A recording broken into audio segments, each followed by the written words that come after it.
Sky Power Radio and TV Services Studios, West Yorkshire, Stencil Mount. Welcome all on board our weekly civic education program at the seat. Mustafa Jame is my name.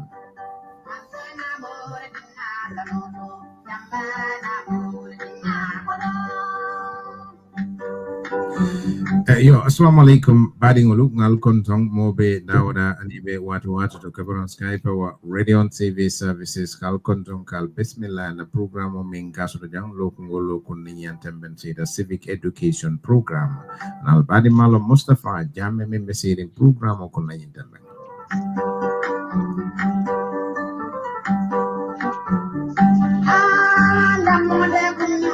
Boki déglukat yi ñu leen di nuyu fii ci Sky Power Radio and TV Services Studios West Yorkshire Pennsylvania dan bismillah ci seen buntu programme civic education programme ànd ak seen xarit Moustapha Jammeh nekkal leen fii ci rajo bi.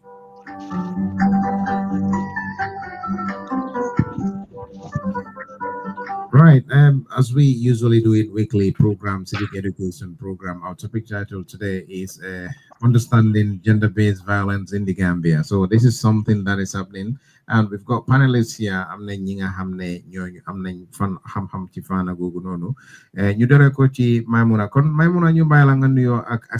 Maimuna. Assalamu alaikum yen ñoo déglu. Assalamu alaikum Mustafa ak suma panelist yi nekk fi today naka tay. Kontaan naa trop pour talk the same panel with all of you. Like Mustafa just said, today we're talking about a very important topic, more gender-based violence in the Gambia. Te background bi lu tax ñuy wax about topic bi tay mooy ñu ngi ko méngale si 16 days of activism bi nga xam ne mooy worldwide event biñ jagaleel pour jigéen ñi pour xeex li nga xam ne mooy gender-based violence. So fi mu nekk dinañ duga si topic bi tey dinañ am waxtaan bu am solo o buga nañ ñëpp contribute because this is an important topic. Jërëjëf Mustafa. Jërëjëf Maimuna. Fadiane bon dinañ ñëw ci yow nga nuyoo Fadiane Senghor. Jërëjëf Mustafa maa ngi la gërëm ci invitation bi di nuyu suma naataango yi bokkal panel bi di wax ne ñu ngi kontaan bu baax di ñëw pour waxtaan ak askan bi si as part of the 16 days activism on gender-based violence so waxtaan si ak suma sister Maimuna ak suñ brother si ñu ngi kontaan daal ci invitation bi. Jërëjëf Fadiane. Aziz. Assalamu alaikum. Bukanom kammi kajantenora ni tammi kajikerol yak. Jaat olulallo be baji kamik ni bukanolal ni wajawmi be fitna bajami di silu pasu di family wala di buyabab. Jaatu bajtate kuse ko kugaba moyno mi Maimuna amu Fadiane Senghor kanumanje ubuke lundayolil eje jawbeni wanokor mi bugala bajami ni buyaba bu fitna la ko en tutor bukan kugaba kayabore wala ni dimbayay jaayanu mangemi be kamik ni kanak njomne safu burom ni kadwa wanu sankenale tate ati jamit na kanto barke ni kan wafate kana fa pop bu kanak amte kane bugal babajito di buye babu surtout ni gender based violence amte kane ati jamit apurendi barka bati kamika nolo kane anyama baraka Abaraka Aziz Malagan. Kadim. Kadim, you're on mute. Mustafa Baraka Bake. Mbe mbari musolu kontrol na follow. Fatou Diagne Senghor. Fatou Maimouna Si. Nyimu bunya baleti puru nale benjang. Kakacha kula mea lonko amumbela sula quality. Gambia. Nataranya aning fitino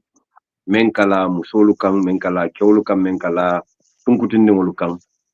pour kasi ka kacha bandabato pour molu ni hakili malu menu be lamoy kang wol fanansin ka fo hakilo la baring nyin ko mu fenete me alon ko watul tambita no molu ka je ko nyo doyale mu waranto ka nyo wanyaro le mu waranto kule mu me alon ko manyen na kakacha anyata tarla musona ke damale tema mu manyen na kakacha bare fenne mu nyinte me alon ko ngaje ko abe yirwa kan abe wajabi kan mantara yirwa kan abe wajabi kan to mayata la pour ngasi nyoso hakili laje manna ka mo kajafi manna ka foko karnen karle kake nada doron pour ka kacha generally nimmen tate fanja ko kono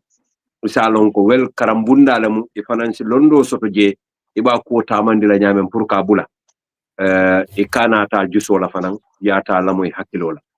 mbalbe kontonna alla lamar kunyima kan yanin beduna programme kono albade malamu bamba serigne mas kadim rasul Rimbara Karim. Bon bulolu we ne ñew ci Fadjan. Ci njël ben Fadjan xam nga watan bala mu ne ñu xam like topic bi lum teki. Wow, am nga tay moy 16 days bi ak gender based violence in the Gambia. Wow, li suñu gender based lan moy gender based violence Fadjan. Jërëjëf Moustapha di wax rek ne campagne bi soo gisee mu jóg at yu bari ca gannaaw 1991 si lañ ko launch biñ ko launché pour ñu di ko def at bu nekk si International Day on Elimination on Violence Against Women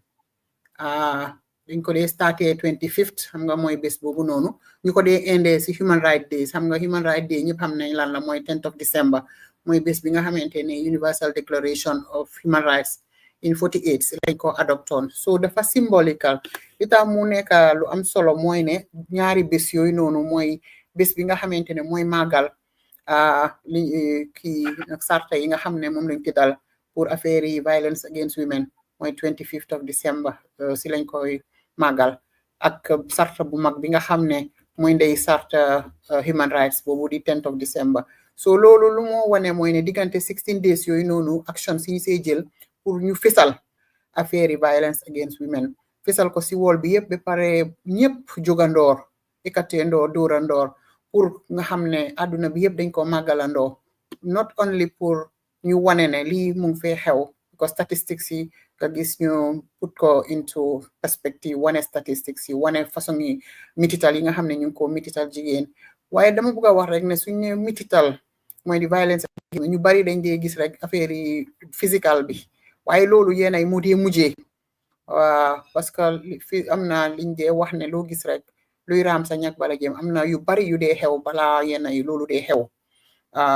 am na violence xam nga like verbal bi nga xamante ne moom la jigéen yu bari di jànkonteel psychological violence bi nga xam ne mu ngi xew si néegi te suñu waxee violence against women ñu bari dañoo foog ne rek léegi-léeg sa intimate partner la waaye ñun suñ cultural setup bi soo xoolee violence yi nga xam ne jigéen itam ñu ngi koo jànkontool daf dee jóge si famille bi waaw tey soo ne in-laws yi am na lu gën a métti jigéen yu bari lu ñoo dunda si seen famille si surtout si seen néegi sëy yi daf dee jóge si seen in-laws yi daf dee jóge si ñi nga xam ne léegi-léeg tamit dañ dee influence a lot seen néegi sëy yi boobu tam benn la leneen li tamit mooy ñu bari dañ ko dee fàtte mooy financial violence foog naa dinañ ci dugga ci topic si duñ paree si kanamee boobu tamit mooy ne danga gis jigéen boo xam ne liggéeyut wala koom-koomam demeewut noonu wala mu am jànga sax nga taka ko ne ko doo liggéey su ko defee mu nekk si biir néeg bi nga di ko emale doo ko nangoo jox lu doy ba pare léegi-léeg ngay ko buddu xataal di ko xam nga di ko ayee koom-koom bi loolu tamit violence bu métti la am na jigéen ñoo xam ne même pour koppari ndawal dépasse bi sax dañ ko dee compter ba nga xamante ne am na góor yoo xam ne duñ la jox dépasse bu doy ba pare yaakaar lu rëy si yow am na góor yoo xam ne tamit dañ la dee jox dépasse bu em rek ayee la nga liggéey ayee la nga am activités ba pare olbatiku duñ la may waaw duñ la jàppale ba pare doo xam seen koom-koom fu moo duga yow duñ la jàppale pour yow nga mun a amal sa boppa taxawal sa boppa boobu tamit beneen façon yu violence la violence bi nga xam ne tamit moom lañ gis si suñ dëkk yi dóor bi moo si gën a fés te moo si gën a nekk di ultimate one bi nga xam ne mooy violence bi gën a métti te léegi-léeg nit daf si dee laago wala mu ñàkk si bakkenam waaye tamit violence yooyu yëpp su amee luwaa yi ak sarta yi yooyu tamit dañ dee gis ne taxaw bi mu war a taxaw pour mu faj ko because léegi-léeg luwaa yi daf dee exist si kayit waaye duñ dee am mécanisme si tey jii comme fu dëkk bu mel ni Gambia su la dara dalee sa kër si guddi fan ngaa dem kan ngaa oo ndax dina mun a ñëw sa kër mu dimbale la xam nga yooyu noonu yëpp lu jara waxtaane la beneen bi also mooy ne léegi-léeg nga gis ñoo xam ne tamit seen jëkkër dafa génn àdduna nga gis façon violence bu nekk ñu teg leen ko based on cultural and also religious norms nga xam ne danga nekk di sëy fenn foofu juróom fukki at wala doom nga xëy suba rek ñu génnee la foofu nga ñàkk lu nekk nga startaat from scratch loolu yëpp xeeti métital jigéen yoo xam ne la si 16 days activism bi dañ ko ci dee war di waxtaane parce que violence du dóor rek waaw dóor yi nag moo gën a nekk loo xam ne moom loolu moom dañ ci war a taxaw waaye façon yi xeeti métital yoo gis ñu ngi ko métital jigéen te dañ ko dee base ci suñ culture yenn ay suñ luwaa yi du dee leer boo xamante ne dina gaaw mun a protéger jigéen yenn ay su luwaa yi tanee tuuti tamit danga dee gis ne amuñu institution si yi nga xam ne dinañ mun a dimbale jigéen ñi ba su violence amee dinañ fa mun a gaaw dem ba pare ñu déggaleen te dinañ leen mun a protect effectively ba pare ki nga xam ne moo cause violence bi dinañ mun a deal ak moom so ma emagum foofu am na solo lool sol ñu bàyyi la nga nuyoo honorable foo nekk nii xam naa yaa ngi xawali fen maa yaa ngi maa dégg honorable yow maa ngi laa dégg sagal yettude Allah nelaɗum miɗe salmina onon fof kala gonɗo men darde hettade o waktu caggal ɗum miɗe salmina bandam debbo Maimouna Sy kañum Fatou Diagne Senghor mi salmina Bamba Mas mi salmina Asis Bojang Moustapha miɗe yetta on no feewi koye laawol ngonmi ko ɗum waɗi hannde mi huɓɓani vidéo par ce que koye laawol mi woni yewtere hannde nde noon ne dari fitnaji ɗi gandanta ko ɗum rewɓe ɓe dañata galleji maɓɓe e dewle maɓɓe so hande ko ɗum min jooɗi pour yewta affaire mum so Maimouna Sy e Fatou Diagne fof ko rewɓe ɓe gandanta ne jogii konnguɗi pour daranade rewɓe not only rewɓe Gambia kono rewɓe Afrique so hande min jewtidan min beccodira hakkillaji famna kala mo gandanta ne ndara men o ne yeeɓa men o waktu o ne hettido men on jarama ha yeeso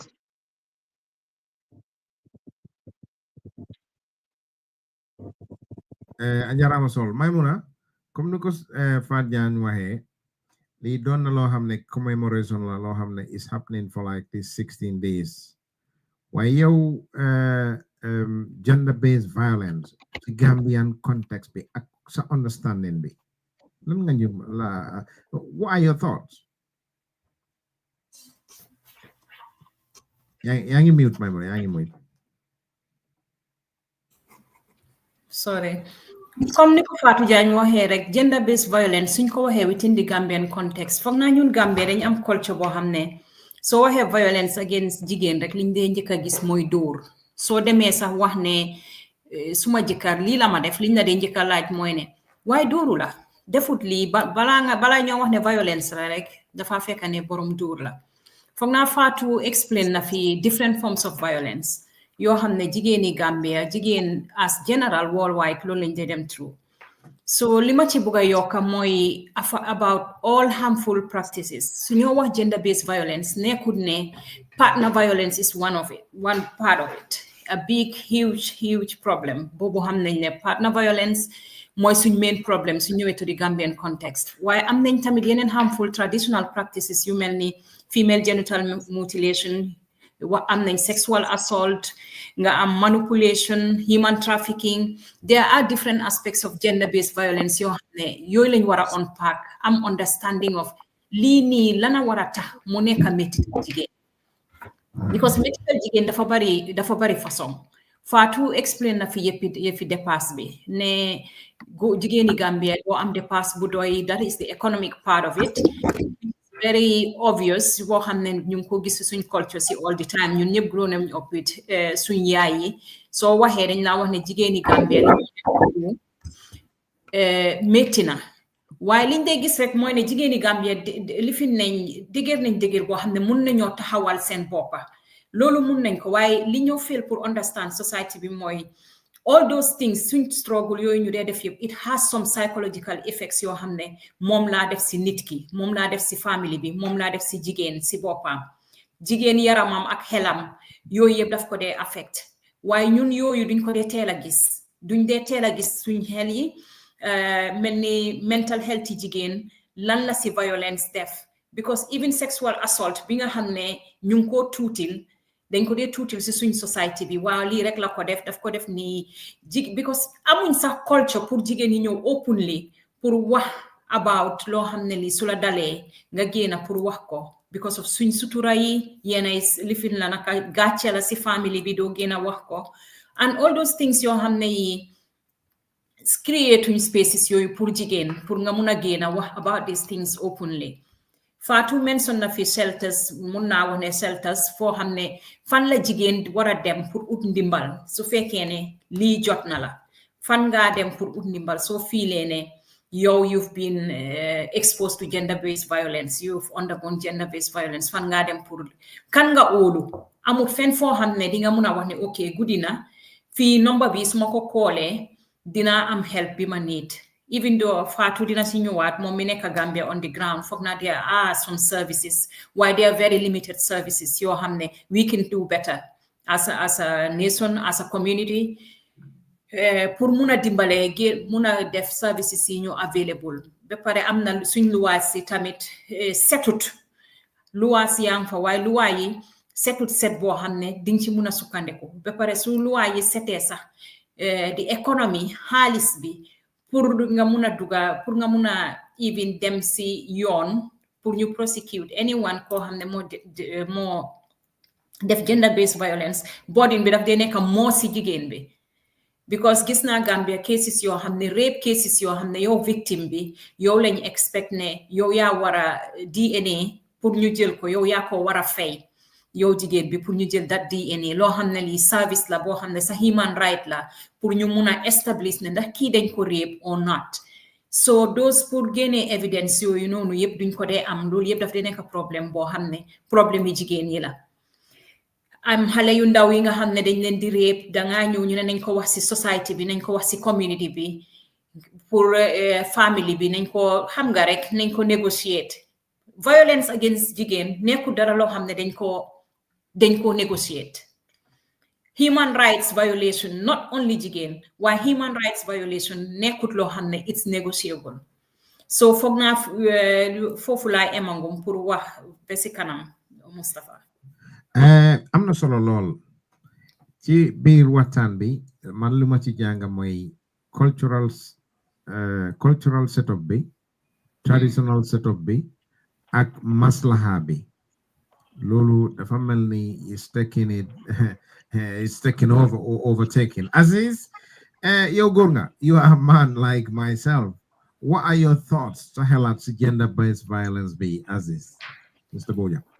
Mustapha jërëjëf di am mbégte bokk plateforme ak su ñaari jigéen ñi déglu naa seen waxtaan neex na trop te gën nañu yee ndax comme niñ ko waxee ñoom ñaar ñi yëpp te ku wax gender-based violence li xel yi dem mooy fitna dóor te dëgg la xëj na boobu moo si bi gën a fés waaye am na yenn coono yoo xam ne waaye sëy yaa ngi koy jànkuwanteel yoo xam ne sax ñoo gën a métti dóor comme niñ ko waxee jigéen bi ci boppam amut empowerment mooy duñ nangu mu liggéey yéenay duñ nangu mu dem school buñ séyee moom mooy yore doom yi bu dépense mu tee motul papa ji yoonam newu ci bu doom ji tekkiwul ñu ne yaay ji xam nga ak yenn coono yi nga xam ne ñu ngi daj waaye itam Fat Senghor wax na leneen lu important gender based violence yéenay du jógee ci ñaar ñiy sëy rek waaye mbokk yi ak goro yi ñoo ci gën a yées ci fitnaal ñaar ñiy sëy te fitna boobu soo gisee man bëgguma jël di use di word jigéen dëgg la jigéen moo si gën a sonn waaye even góor dafay daj yenn coono yi waaye goro yi li ñuy teg waaye sëykat yi rek loolu beneen xeeti violence la Faat Jaan wax na fi moom moo may mun a yëpp ne am nañ ay loi waaye ndax ñiy daj loolu dañuy xam nañ loi yooyu buñ leen xamee ndax am nañ institution yoo xam ne parce que itam it is one thing nga am loi it is another thing pour nga am institution yoo xam ne ñooy taxaw di saytu loi yooyu da nga xam ne ku ci am coono di nga am yaakaar ni bu ma fanaanee bu ma xëyee ci suba mun naa dem fii te bu ma fa jooytoo xëy naa dinañ ma fompal suma rongoñ wala dinañ ma woon bunta even su dee loolu am na man gisaguma ko ndax man ci suma boppa yëg naa ay cases yoo xam ne man suma boppa maa ngi doon jooytu ana naka laa koy mun a taxawee ndax gis naa toroxal buñ toroxal jigéen ci anam goo xam ne jigéen ji si boppam fi mu ne dafa tàggoo xelam ngir coono boobu ñu ko teg te jigéen bi amut fenn fu mu ko jooytu mun naa am sax ay loi ngi Gambia mun naa am sax ay institution a ngi Gambia waaye xamu ko te institutions yooyu ci li ma yaakaar fesaluñ seen boppa kon tey su ma sañoon ci biir waxtaan bi tey li ma bugg a dégg mooy lii bu dalee jigéen fii lay dem bunta bi mu ngi fii te lii lañ la mun a saafaraal am na lu may mun a wax ànd naa ci waaye nag man sawaruma ci loolu mooy female shelter baax na trop baax na sax surtout ñun ci suñu fii parce que fii suñ société bi yaa individualistique ku ne ak sa boppa waaye yaakaar naa in Gambia amut fenn foo xam ne boo dawee uti wàllu kenn du la wàllu walla kenn du la fat be suba kon soxlawuñu sax pour man shelter soxlawuñu ko liñ soxla mooy institution yu taxaw jigéen ñi xam tey man bu ma lii dalee fan laa koy jooytoo naka lañ ma koy fajale te faj boobu itam warul doon rek yow ku jigéen ki muñal parce que ñun noonu lañ koy fajee muy lu gën a metti sa péereen sax ci sa ci seen boppa ñoo lay njëkk a teg loolu ngeen baalal ma tuuti dama bugg a wax tey ci suma xeet man ñun joolaay especially parce que am nañ benn culture boo xam ne du ma ko dee understand ne doom bu jigéen bi daal su demee sëy rek bokkatul ci kër gi bu sëyam tasee sax bu ñëwee broda moo koy ne fii doo fi dugga I just cannot understand that te loolu mu ngi xew as if léegi yow booy jigéen yow daal you are not part of that family especially boo sëyee sa sëy bu tasee daal feneen ngay dem dëkk ji waaye doo dëkk sax si sa kër waajur muy loo xam ne dama ko métti lu torop waaye di rafetlu waxtaan bi di yaakaar ne yi ma joytu itam xëy naa di ngeen ma ko déggal ngeen jéem ñoo pointal yoon am na solo lool Aziz li nga wax noonu Kadim Aziz yaa fo ala diyamo kono akumata bake ay minfo akamulu neko maslaha syndrome kaning dobiye dino molka dino bambunin dino ko mani wosifa bamba ulmu fennete miya longo malong aning gender based violence in the Gambia. Bamba, your thoughts? Sawa baraka bake membar musul fanan tentu la bake ebe kuma kan men foka kuma ya ta bake la bari yalon nimbe gender based violence kachala Mustafa alenga ta musukunda found because musukunda found it will found lemu isan soti towards gender based violence because near you be 80% of Gambian women I believe that nyina la ko muso pura ke abute wonte kasi 80%. A recent survey men keta aitande ko musolu kono kebeo keme tan sayo be etole I believe lako no ni ke ma ke bute wonte tanati ri muso ike e bute. I mean I don't understand this. Ntolbe wuluta sol menu kono ngalon ne kom famanyolo from time to time ni jusol candidate kam famanyol bute ni musol ko be kam fale be fintla so kono samo e ko muna sabari I dingoliye ite alamuta sabari. But remember violence kekan, why can't you tell him to stop? Nyimman kela punching back. It's your partner. It's your comforter. If somebody may along ko itata dunia musol be be nya ko jube ye nyine chusi laftatel. Ilaftatel ila korralo. Andu kaji fana Mustafa nka korosi mbe case do fola mbe men kuna in the Gambia. But before I said that Mustafa lafta me itandila wala mu misali fe muso ekonoma keoko atente wara muso e keo men tofo wo keo is mokuma bale mukafo kono isi molije sa faye ko ha kana nyin tofo bari kari tofo kana bamba mas tofo bari silamin tofo. Why would you give somebody's child to another person? What for? Musole ya long jumale ma dingo pamat. But in societal stigma sol menu be keri Mustafa. Ese musoje kono bala akema ya damfa kono to aya bute ay miscarriage soto abukata police. Mustafa, I will tell you an example of a man nta sate onyen tofola. Almamo dingolem. Ngalo nenia mo ibalo nambe case jumala sate o memu. Ay wandi dingo kono ma kebale kuruo sang itata dinno famaya. Ikay ko ha baraka mento fo munto la naibolta faya ayo to jenke dije. Itata police. Même fon en niyo ku yamu mo beti biri itata police ol kay ko ha bar hanni wala kono ma yamirete nyasi ma yewo tof. So muka understand no dinno ni I spoke to her. Akonye ko billahi wallahi tala onkul ba man tanin kemal la na mangenye.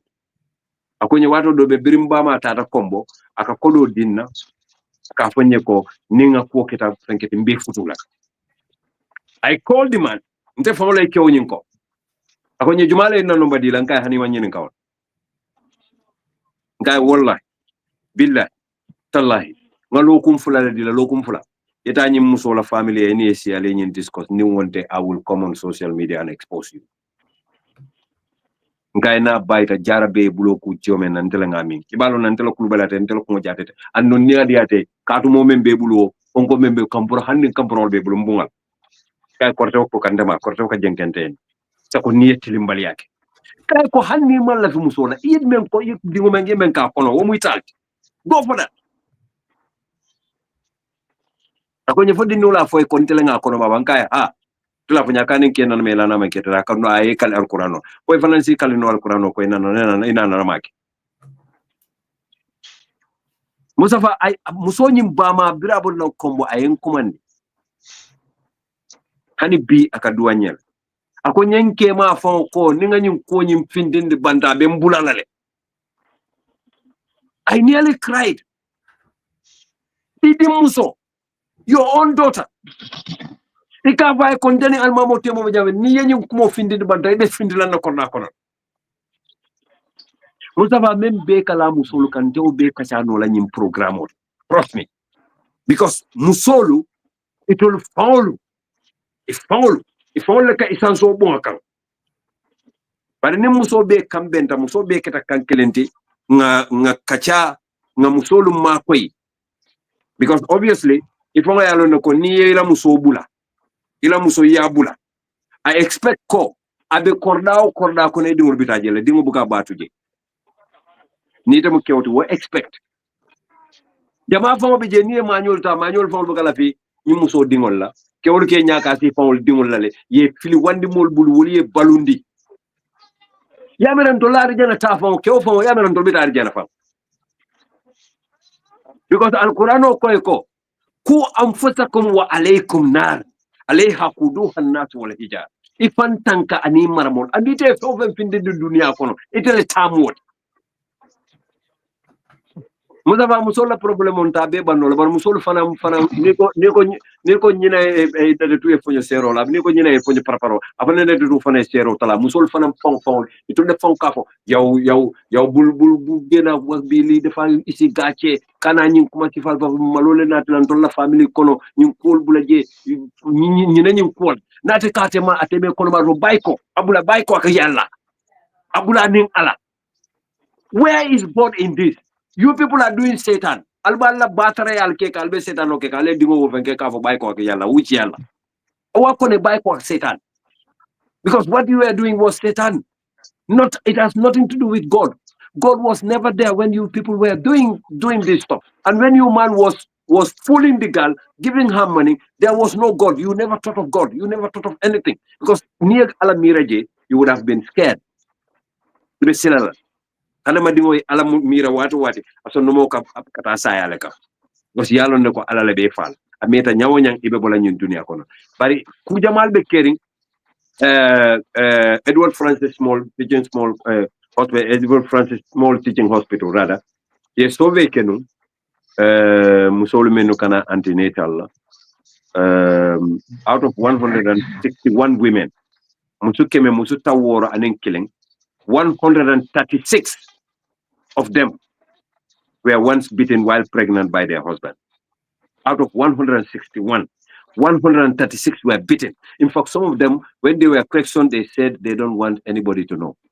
because human love is societal attack and all that stuff. Okay, we'll come to that, Karim, because we need to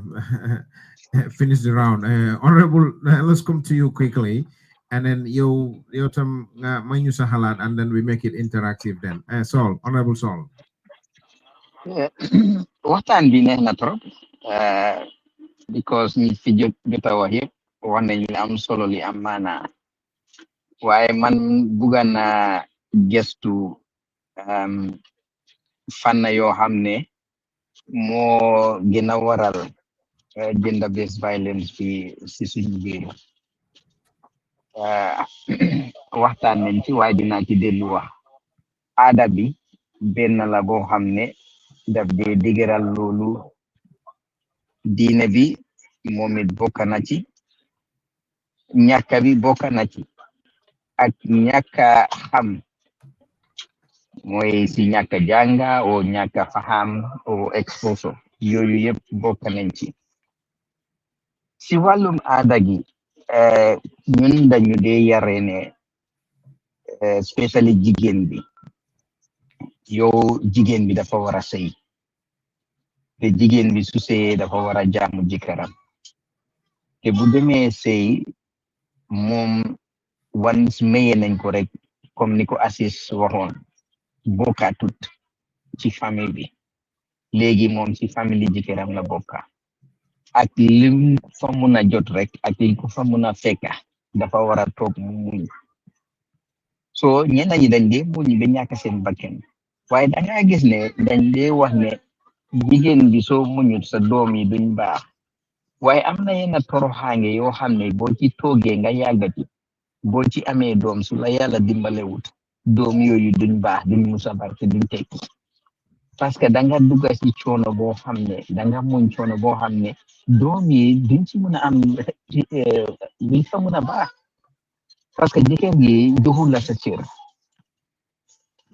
soo waxee aada bi ñu ne sutura la waruloo dem ci biti di uñi say mbuut waruloo waxtaane say fise ci biti nit ñi warul ñoo yëg say coono soo jigéen boo gis jóg na rek wax xamal ne dafa dee dafa sonna waaye ñi ci gën a bari dañ ci dee noppee lu nekk lañ ci dee daj diine bi dañ dee ne lu nekk dañ ko dee sos yàlla lu nekk ñu ne yàlla la fekk yàlla yëgul tinut parce que yàlla du wax góor bi demal dóor sa jëkkër ama sa jabar yàlla du wax góor bi ne bul jox dépasse sa jabar yàlla du wax góor bi ne bul teral sa jabar yàlla du wax góor bi ne xam nga bul respect sa jabar so problème yiñ de teg jigéen ñi ne yàlla ko def fan la ko yàlla def so xam nga yàlla du doon feeñu wax ak ñun gis ñu ni kon bés bu nekk ci bari maa si ñoom bamba gi yëpp faatu nañ bu yàgga ñetteel bi ñàkk a baan fa am na yenn ñàkk yoo xam ne daf lay goradiloo because dañu ne waaw Aziz dafa am xaalis suma ko mayee suma doom maa ngi ñàkka Aziz dina yore suma njaboot so li mun di def suma doom bi jigéen dina ko ne muñal parce que bu ma ko jëlee si loxo Aziz li ma defal duma ko amaat o taranga dépasse bu ndaw bi ma Aziz di jox duma ko jotaat so loolu dina tax bi man suma doom bi duma gis toroxaange ci bi nekk ci biir seyam man li may gis rek mooy man confort bi ma am taranga bi ma am moo ma gënal yooyu daf dee tax jigéen yu bari dañ dee nekk ci ay coono yoo xam ne duñ dee mën a génn ci coono yooyu ñaare bi ci tegu mooy ñàkk xam bi ñi ci bari sëy suñ sëyee duñ dee xam man góor bi lii mooy suma warugal ci biir sëy gi man maa nekka head of the household jigéen bi mu nekka xam nga borom néeg bi man borom kër la lan mooy sa warugal as borom kër yow da nga war a odda sa jabar da nga ko war a jox mu lekka da nga war a make sure ne sa jabar dafa mu ngi sikio jigéen bi mooy borom néeg bi lan mooy warugalam as borom néeg yow yaa war a manage sa néeg yow yaa war a enso dimbali nga sa jëkkër manage boppam comfortable ak yooyu soo leen xamut ku nekk sa rôle si sëy bi daf dee indi conflict of interest maa ngi jégalu ci background bi because maa ngi ci yoon bi so yii yëpp daf dee tax tolof yu bari ak fitna yu bari yoo xam ne jigéen yaa ngi koo daj ci seen néegi sëy duñ ci mun na teel a génn ba pare da nga gis ne suñ magi diine ak suñ magi kilifa yi léegi-léeg dañ dee xool mbiri àddina ba tax na duñ dee mun a wax dëgg bi jaar ci yoon dañuy maslaha comme li ñu wax na di Bamba wa kii imam la ana imam o naay buy dem di njaalo yow yaa ngi war a toog di waare nit ñi pour buñ njaalo buñ def li waaye yow nga ne da ngay néew di ndoddal nit ñi di ñëw julli ba pare yow soo noddee ba pare si gannaaw si nga dem di njaalo kooku dañ war a tegal xonam bu baax parce que waruta oo nit ñi amul benn right pour oote nit ñi ci julli because njaalo kat la andi si imam buy njaalo waruta jiite nit naka ngay njaalo ba pare nga ñëw nga ne da ngay jiite nit o nga nekk borom dëkk nekk alkali o nekk chef o nekk ministre o nekk head of department yow nga ne da ngay njaalo nga ñi nekk ca ron so ñooñu suñu waree am texa o ay tolof si kan la ñoo dem pour joytu so yooyu yëpp bokk na ci loo xam ne am na problème léegi-léeg da nga gis jigéen ñi nekk si biir sëy bugg a xam nga tas seen sëy jëkkër ji ne non duma la may baat te yow jëkkër gi saa yoo suuree sa jabar nga ne ko may naa la sa baat mu dem waaye moom su la suuree yow doo ko may baat fan lañ ko teg. Okay. Honorable, I'm not solo. Fajang, Maimuna, if you can do me a favor to put your cameras on, it would be helpful. I'm gonna Maimuna legi. We are streaming on different platforms. I'm not in platform in Hamne. If the camera is off, they're going to drop the video. So I'm on Fajang. Can you hear me? So Maimuna finganekani. Let's say it's cultural dynamics. Wow, cultural naka social dynamics itam. Lulu is something lo hamne. Hanga jigeni munga neka you can be in a munga am problem. Why finger them fanga wara them pour explain the problem. Pa problem manam problem bi leg lila am. Ngur gitam have you got a body that works with the government, you know, in well government bo hamne mo talk. Su ko defé lu melni, you know, dolen ci am teha. What are your thoughts, Chifana Yoy? Mangawa, huh? Yeah, Maimuna, yeah. Remember, dina first want to address Ali Aziz, Lee Aziz what about shelters ne hidna Gambia am nañ that social cohesion bo xamne mun nga dem sa nebo bi so amé problem goody ne needing shelters because dañ dem misunderstand dañ day jël shelters def ko lo xamne yefi tubab la fokk ne ñun am nañ mboka danga so demé ci shelter jaru ko mun nga dem ci sa mboka bi waye exactly li nga wax nonu li ma like ni mota shelters yoy nekk fa Aziz because so demé su fekkene ko xamne la rape case la because shelters yi nekku ne dañoo dem rek nekku ne keeping place la fo xamne dañ fa dencan nit rek jox la nga tida be elek because there are other living yo xamne services yo xamne ding ko need counseling legal guidance be pare mun nga dem tamit su fekkene rape case la the best thing moy nga dem ci shelter bo xamne amna professionals bo xamne dinañ mëna protect that evidence bo xamne su health personnel ñëwé mom lañ wara doguma la fofu Maimuna doguma la fofu lolu amna Gambia. Wow, am na Gambia waaye dafa des si nekkut loo xam ne lii bari na moo tax ma ne Fatou mi nekk on the ground xëy na moom mun nañoo dimbale léegi la wax ñu about shelters. Loolu am na solo loolu because maanaam soo feebaree da nga war am place boo xam ne fi nga fajoo you have to go to somewhere boo xam ne you know Fajaan kenn mun nga ñoo dimbale ci because loolu moo taxoon man soo ko bàyyee xel many years ago Fatou is a board member. Sila demon Gambia ne dama set up a shelter. Bo hamne moy neka di serious home for women and girls because li nekon smart idea be legi moy ne shelter si comme ni mel si west bi ak li nga xamne full functional shelters amuñ ko Gambia. Even though there are some services there, they are very limited. So Fatou hejna Fatou mun nañu dimbale about the mom bi neka on the ground. For mapping about how many shelters are in the Gambia and what services. If any, yes. Yes, Fajay. Wow. Muna wax rek ne maybe pour ñu starté from the beginning wax ne rek soo xoolee tam comme loi yi sarte yi xam nga bala nga wax institution foo jaar nga wax loi yi tënka yi nga xam ne ñooy yombal pour setong institution si li ñu leen a setobee yaa ngi am ne Women's Act bi bu 2010 bi amended later boobu am na a lot to protect women from harmful practice, from especially version 2020 but also amna yu bari yo xamantene mu si Women's Act bi si affaire violence against women generally that really to protect women from violence discrimination and so on while li xew moy ñu bari xamuñ ko duñ ko dey use yena bena cases yi nga xamantene nit ñi use nañ ko nga am good lawyers ñu mun ko use da ngay gis ne jigéen ji dinañ dee mën a am relief waaye I think ne fii li ñoo wax mooy emergency situation comme nga nekk sa kër dara xew fa ñuy laa dóor yaa sa doom yi wala mu am violence boo xam ne mun naa indi irreparable harm fan ngaa dem si guddi bi wala si saasi bi nga xamante ne yow di nga am sutura ba pare di nga am relief am na Ministry of Gender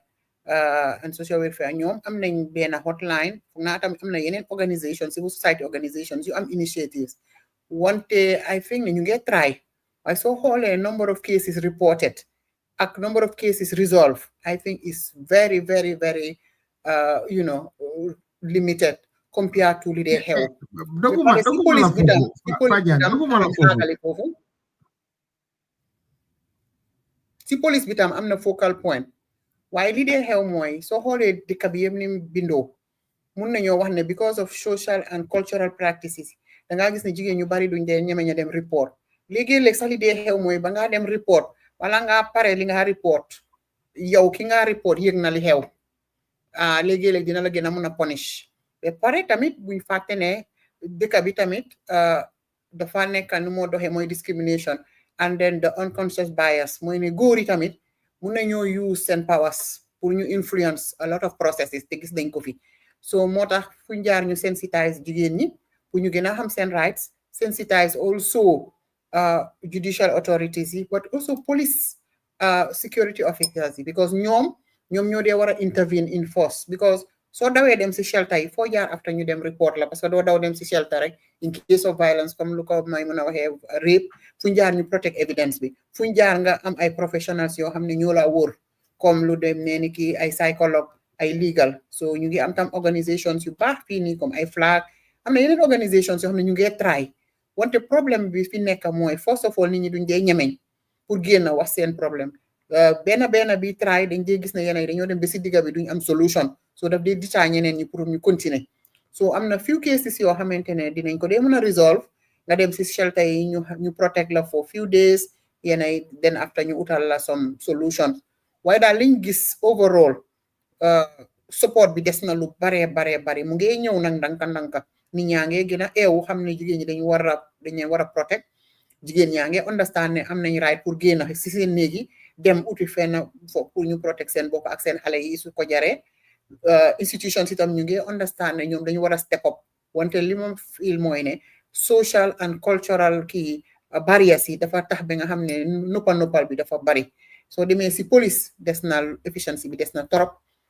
soo demee si judicial authorities yi tamit investigation si des na lu bari because training bi des na foofu noonu ba pare nag li gën a doy waar mooy ne even sometimes soo xoolee yenn violence yi comme financial wala ak yenn yi nga xam ne physical la su demee ni ki rape may mun a wax na sànq lu am solo léegi-léegi dañ dee shame victime bi dañ la dee shame ba nga xam ne yow yaa say mbokka doo leen ñemeña sax dem ngeen report that case so loolu tamit nekk na loo xamante ne gis nañ fi cases of allegations of rape yu bari fii si dëkk bi gis nañ naka la ñoo castigate naka la ñoo sonalee di alleged victim ba nga xam ne at the end of the day dañ ko dee jabolize so much so that moom si boppam sax ak ay ñoñam dañ dee dem ba dañ leen a teg ne dañoo sos saaka bu fekkente ne ki ñoo tuumaal mbirim rape bi dafa nekk ku am doole wala ku am connection so loolu tam nekk na loo xamante ne ñu ngi ko notice fii si dëkk bi si gàttal daal mooy yes am na 1 or 2 institutions yu nga xam ne ñu ngi try pour play the role of shelter et shelter bokkut ak daw si sa famille generally boo faa daw mooy ne su eggutee yenn level yi because soxla nga tam digala am na famille yoo xam ne dinañ la suturaal dinañ la sanga dinañ la jàppale ba bàyyi ba fan saaka boo indee sa ay doom fan nga mun a nekka si famille yenn yi ba pare secondly léegi-léeg dañoo try pour delloo la bul fàtte loolu ba pare also amuñ expertise bi pour dufal la ba pare ñoom dañoo emotional ayda dañ laa support o dañoo wax ne la dellu si sa sëy because the stakes are high ñaar yooyu la dee nekka suñ la waxee ne la ñu emotional ñu support la because dem nga through a lot of things duñ la dee mën a indi solution because dañ dee far te xam nga soo faree ak nit ki doo ko mun a dimbale ba pare amuloo the expertise necessary pour nga mun koo jàppale te fii dañ dee neglect a lot a mental health jigéen ñu bari ñu soo leen gisee tey ñu ngi mel ne naka sa du noonu léegi-léeg nga dajee koo xam ne nga ne kii ni meloon ak tey ni mel waaye ndeke am na lu jaar foofu noonu violence moo fa jaar psychological violence xam nga a lot of trauma ba pare amut remedy so psychological support bariwut si dëkk bi amuñ lot of experts yoo xam ne dinañ dee mun a jàppale jigéen ñi suñ nekkee si jafe-jafe yooyu noonu so moo tax ma ne yes we have nascent institutions ñu ngi jóg wante amuñ the myriad like the necessary tools ak the necessary specialists yi nga xam ne ñoo mun a toppatoo the whole thing the violence against women in a holistic manner loolu moom amagut fi waaye nag foog naa ne may mun a wax na ko ñu ñëpp dañu war a takka suñ loxo booloo suñ doole pour que ñu mun a dooleel institutions yooyu noonu parce que so xoolee li dee xew su sa first call of entry sa first port su baaxutee rek generally xamal ne sa situation du dee baaxaat after because soo demee feena doxut jàppale wuñ la wala encourage wuñ la jaarale fuñ la war a jaar ay da ngaa delluwaat si violence bi o nga dem nekk si situation boo xam ne da nga dee vulnerable jigéen ñu bari ñu ngi génn si seen néegi parce que violence bi demoon na si doole boo xam ne génn rek moo fa si soon ñooñu tey soo leen gisee dañ so vulnerable ay dañoo nangu sa doom yi after yow nga nekk yow kenn di xosulaat o ñu bàyyi la sa doom yi doo am dépasse doo toppatoo sa doom yi soo moytu sa doom yi seen future dafa yàqu te mécanisme si nga war a dem nga ñu jàppale la pour ñu force or ñu oblige that specific parent pour mu toppatoo xale yi whilst maybe yéen a ngi dem through process those mechanisms also are very weak ba pare most of the time pour sutura bi ak tam jigéen ñi nuñ leen yaree si dëkk bi mooy léegi-léeg da nga am sa pride you are proud da nga dañ sa mbokk yi ñoo laa wax ne la su la joxut bu ko laaj bàyyi ko yàlla boobu nag moo indi jigéen ñu bari ñàkk nañ seen livelihood ba pare they work so hard for their families one day either through violence or other form of physical violence or other forms of violence they lose everything and do they am remedy so bàyyi ko yàlla bi nag am na fu mu em parce que boo déggee ñu bala nga naan naam ne fa parce que soo bàyyee nit ki ak yàlla loolu baax na si yenn circumstances yi waaye léegi-léeg di nga bàyyi nit ki yow sa àdduna si laa yaaxoo yaa sa njaboot moom mu continuer enjoy boppam su ko defee yow nga yaaxule ba faw so moo tax nag luwaa moo fi war a nekkal ñëpp emale ñëpp nga xam ne loo xamante ne si njaboot gi parce que njaboot gi tamit luwaa moo leen tënka comme ni mu tënkee institution si njaboot gi soo gisee nit ñi di dem di sëy xam nga sëy ñi ñaari nit rek duñ dem sëy dafa institution la so comme institution boobu njaboot su si juddoo ba pare yéen si seen bopp tamit li leen seqa loi moo ko war a doxal donc su amee teexateexa loi bi daf ko war a àtte si nu rafet ba pare kenn bañ see gaañu waaye luñ gis daal mooy ne jigéen ñi su dee dañ la def violence yow yaa see gaañu su fekkente ne violence bi physical la generally di nga muñ noppi doo am foo ko jooyee ba léegi-léegi mu indi la gàllankoor su fekkente ne yeneen xeeti violence yi ma wax sànq nii la tamit dangaa gis ne yow yaa seet nekk situation boo xam ne dangaa vulnerable sa standard of living dafa wàcca sa health soo moytu dina détériorate soo moytu te di nga si jóge ba nga xam ne yow si sa boppa daal sa àdduna mun na cee yàqu te loolu state warut koo seetaan government warut a seetaan loolu ma em foofu am na solo lool Fatou Jagne lu mu wax loolu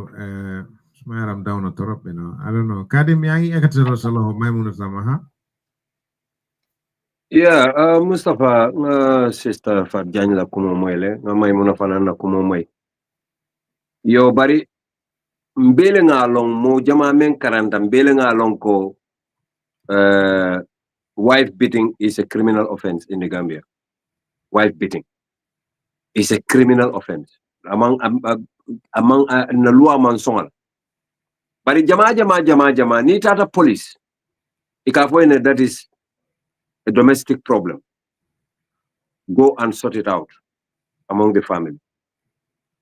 Rape, for instance, sporal rape is not recognized by Gambian law. Therefore, ike male rape. Ni dara police ni police le fankele rape. Janni bela kumo fon fotan le ke jube nyame o fon kaita ndila ko you have lost the case completely. Sai sokon. Ike te rape nol. And yet, of course, keoka muso rape nole. Nila muso malafi ina kafu at that time. Ite keole nyanda kala the understanding party.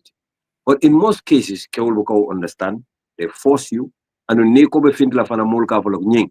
Nyimu muso kutukukan na baleti. Nyimu muso nying. Nyingkatula ke wanyar la do nyina ke janne be kafole ka beke keloleti. Ware ka beke nyenet. Not understanding muso better la development at the time. Ite keole nyanta yewul be faham ila musoto. Because ite la mu ku amfusakum wa alaykum naran. Hana kabe memurla wa aya kilong lakang. Ite la maralumo le muwadi. Hani la sajio. Ika korosile na baramata ika halon ko ila sajio baramata sako ya halama di mem ya lonko wole be la kordani lokan e jama ni nga jube ntolota Gambia jube nyamen anin kata Gambia na societal belief soul wol kata nyamen nsafo victimul karakilo be mu musol of course kewol fanan ka victim tile but is very minimal jama ni muso futu ay di musol da maso to kew fata ko dala ko ka ke problem ete ka fala nyimman dinge so yo bari dimmu so fanan is important yo andu na society Mustafa dino fanan dino kamen dunde musoto wala mu nyende ko munya doro ay fon felle ka beta pour ila arjano ba tele bal kewe fon felle ka bari dino fon man son kewe violence le musol dino man son bari boy nana bu ka kawandi lal moy ka fo musolam na balanda ke bula be da dimbal kon hani ke ya nyati le ye ko diala malaikol ka kam je kamale those kind of stigmas me alon ko ka dunde musol to ko ne ke ma ya nyati la lafta futu wala ite e ko diala alon ko suto be malaikol ke dankal. Okay, Karim, Honorable Bull Nopi Aziz Bull Nopi. Let's make it interactive. Ko hamna you want to interject, you can interject. Mustafa, Maimuna, yeah? Mustafa, we need to give chance to the panelists. Okay, Maimuna? Guests. So obviously we are talking more than them, and they are supposed to bring out things that we need to hear, right? Okay, Maimuna? So yeah. Yangi mute, Maimuna, yangi mute. Sorry, Jerejef Mustafa, very interesting discussion. Fogna Fatu Pintal Nanyu, Joh Nanyu.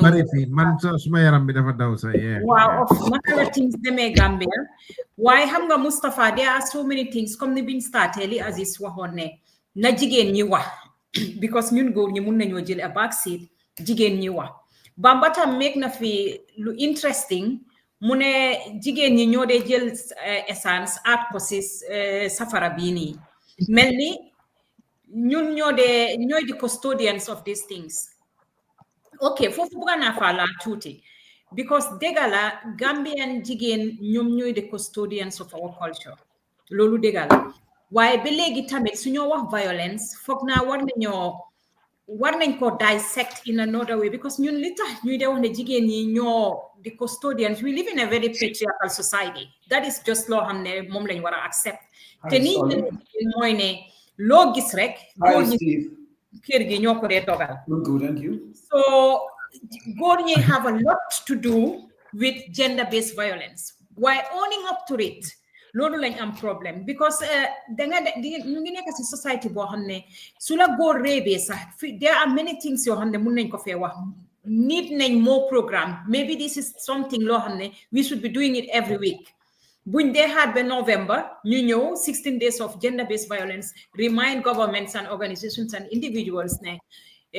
gender-based violence mu ngi am suñ dëkk bi. Not only then let them be aware while trying to eliminate all these practices, all these human rights violations against women. Foog na important boo xam ne we should have the discussion all the time. Fatou mention about sutura bi, about the baye ko yalla, because lolu nga de dega man suma short things ma de def Gambia when I go and interact with people. So waxe nit ki ne lutax nga tok ci sey bi lim la de wax moy ne dama am ay dom. Be pare one thing we fail to understand moy ne a very interesting thing bu ma gis Gambia ne ñi ñoo fokk ne jigen ñoo ñu lañ toroxal nekkul ne jigen ñi nga xamne ñom ñoo ñaka demuñ school or a level of education. It's not. It's a very homogeneous group boo xam ne yéena jigéen ñi nga xam ne very powerful jigéen li ma doon wax ne jigéen ñi nga xam ne ñu ngi dëkka Burfoot Heights wala ñu ngi dëkka si dëkka yoo xam ne kër yoo xam ne you wouldn't even imagine. There are so many things yoo xam ne duñ ko dee gis si suñ culture because of naka lañ ñu yaree. So am na jigéen buy sona why because of yow da nga war a mask everything. Kuneka yangi so busy to portray ne yow ya am the best marriage because that is just cultural thing. That is just a cultural thing. Family honor bi, ak honor of sabopa, ak protecting the family honor. Lolu mo de ñew above yow jigen bi, mo de ñew above yow nit ki. So what I say sax as jigen Gambia li ñew ne suma ñewé mané Mustafa ñew ne Mustafa doomi kan la. Ban family la Mustafa de joggé. That is more important than Mustafa nañ seet character Mustafa. Yow su fekkee ne yow sey nga Mustafa sax Mustafa door na la sax balaa nga ko génna pour wax loolu sax because kenn du la gom because li ñoo wax mooy ne title Mustafa in the society moom nii la so ñu ngi gis si Gambia ne yaa ngi gis very powerful people yoo xam ne ñoom ñooy fayantoo suñu xale jigéen ñi ñoom ñooy sexually abuse xale yu jigéen yi because man sexual abuse laa ko ooyee su fekkee ne yow yaa ngi jël ay xale yu am 16-year-old kids nga di leen yóbbu si ay hotel wala di nekkaa ñoom nekkaa ñoom di leen use sexually because of poverty di leen jox xaalis ba pare xale yooyu noonu su dara xewee even force bi nga def noonu sax su dara xewee xale yooyu duñ génn a wax ko fen because Mustapha am na title si society bi ba nga xam ne soo génnee wax Mustapha sax yow da ngaa ragal sax pour tudda ko so those are there yooyu moo fa nekk yooyu moo dee tax even su institutions amee sax pour nit ki génn a forced wax ko even say sax gàcce la say bu tas gàcce la Gambia so yow sa say sax su tasee sax doo ko mun a wax so those are things yoo xam ne dañ ko war a change Mustapha dañ war a change yooyu passé nañ Digala, comme government bitam Fadjan yang fi, I don't know, you yang on the ground. How much government bitam? I don't know the body or the National Assembly members nga hamne ñom ci National Assembly bi.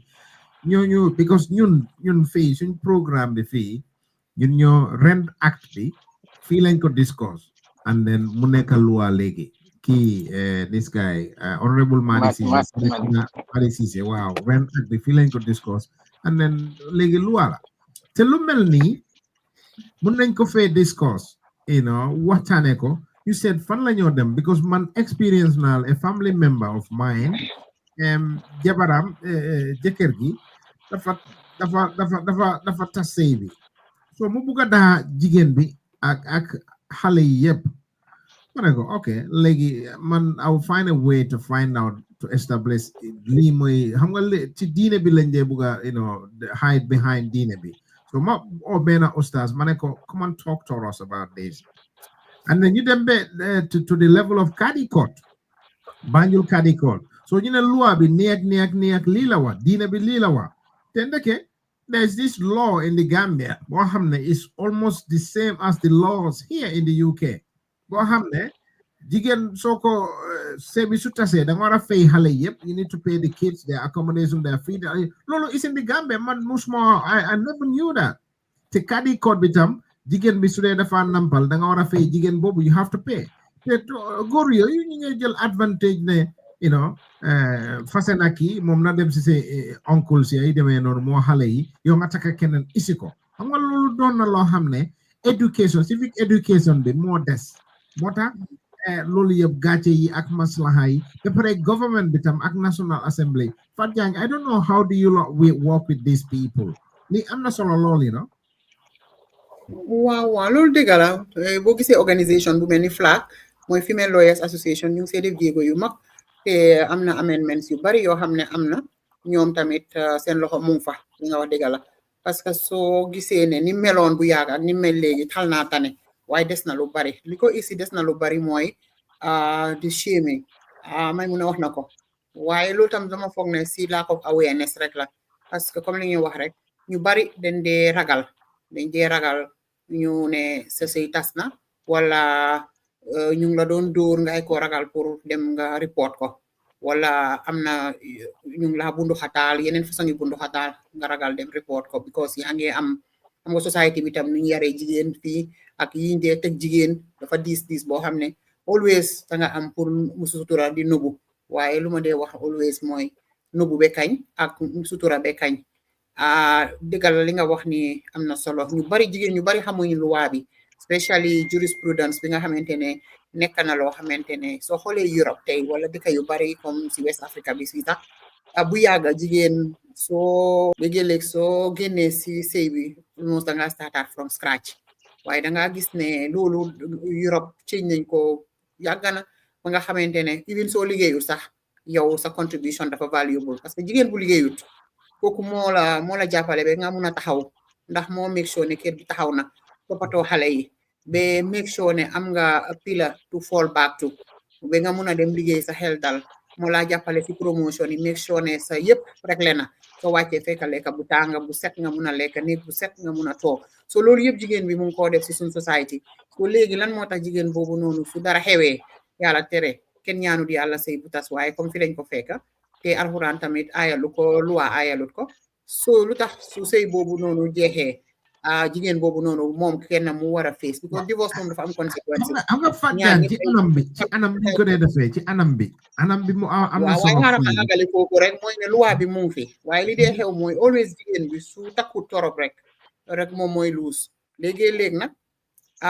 may mun a wax na ko even jigéen ñi nga xam ne jàng nañ sax nekk in very good standing dañuy suñ culture mooy ne demal si sa kër parents yi so waaye foog naa loolu jeex na léegi Gambia gisatuñ benn jigéen Gambia fii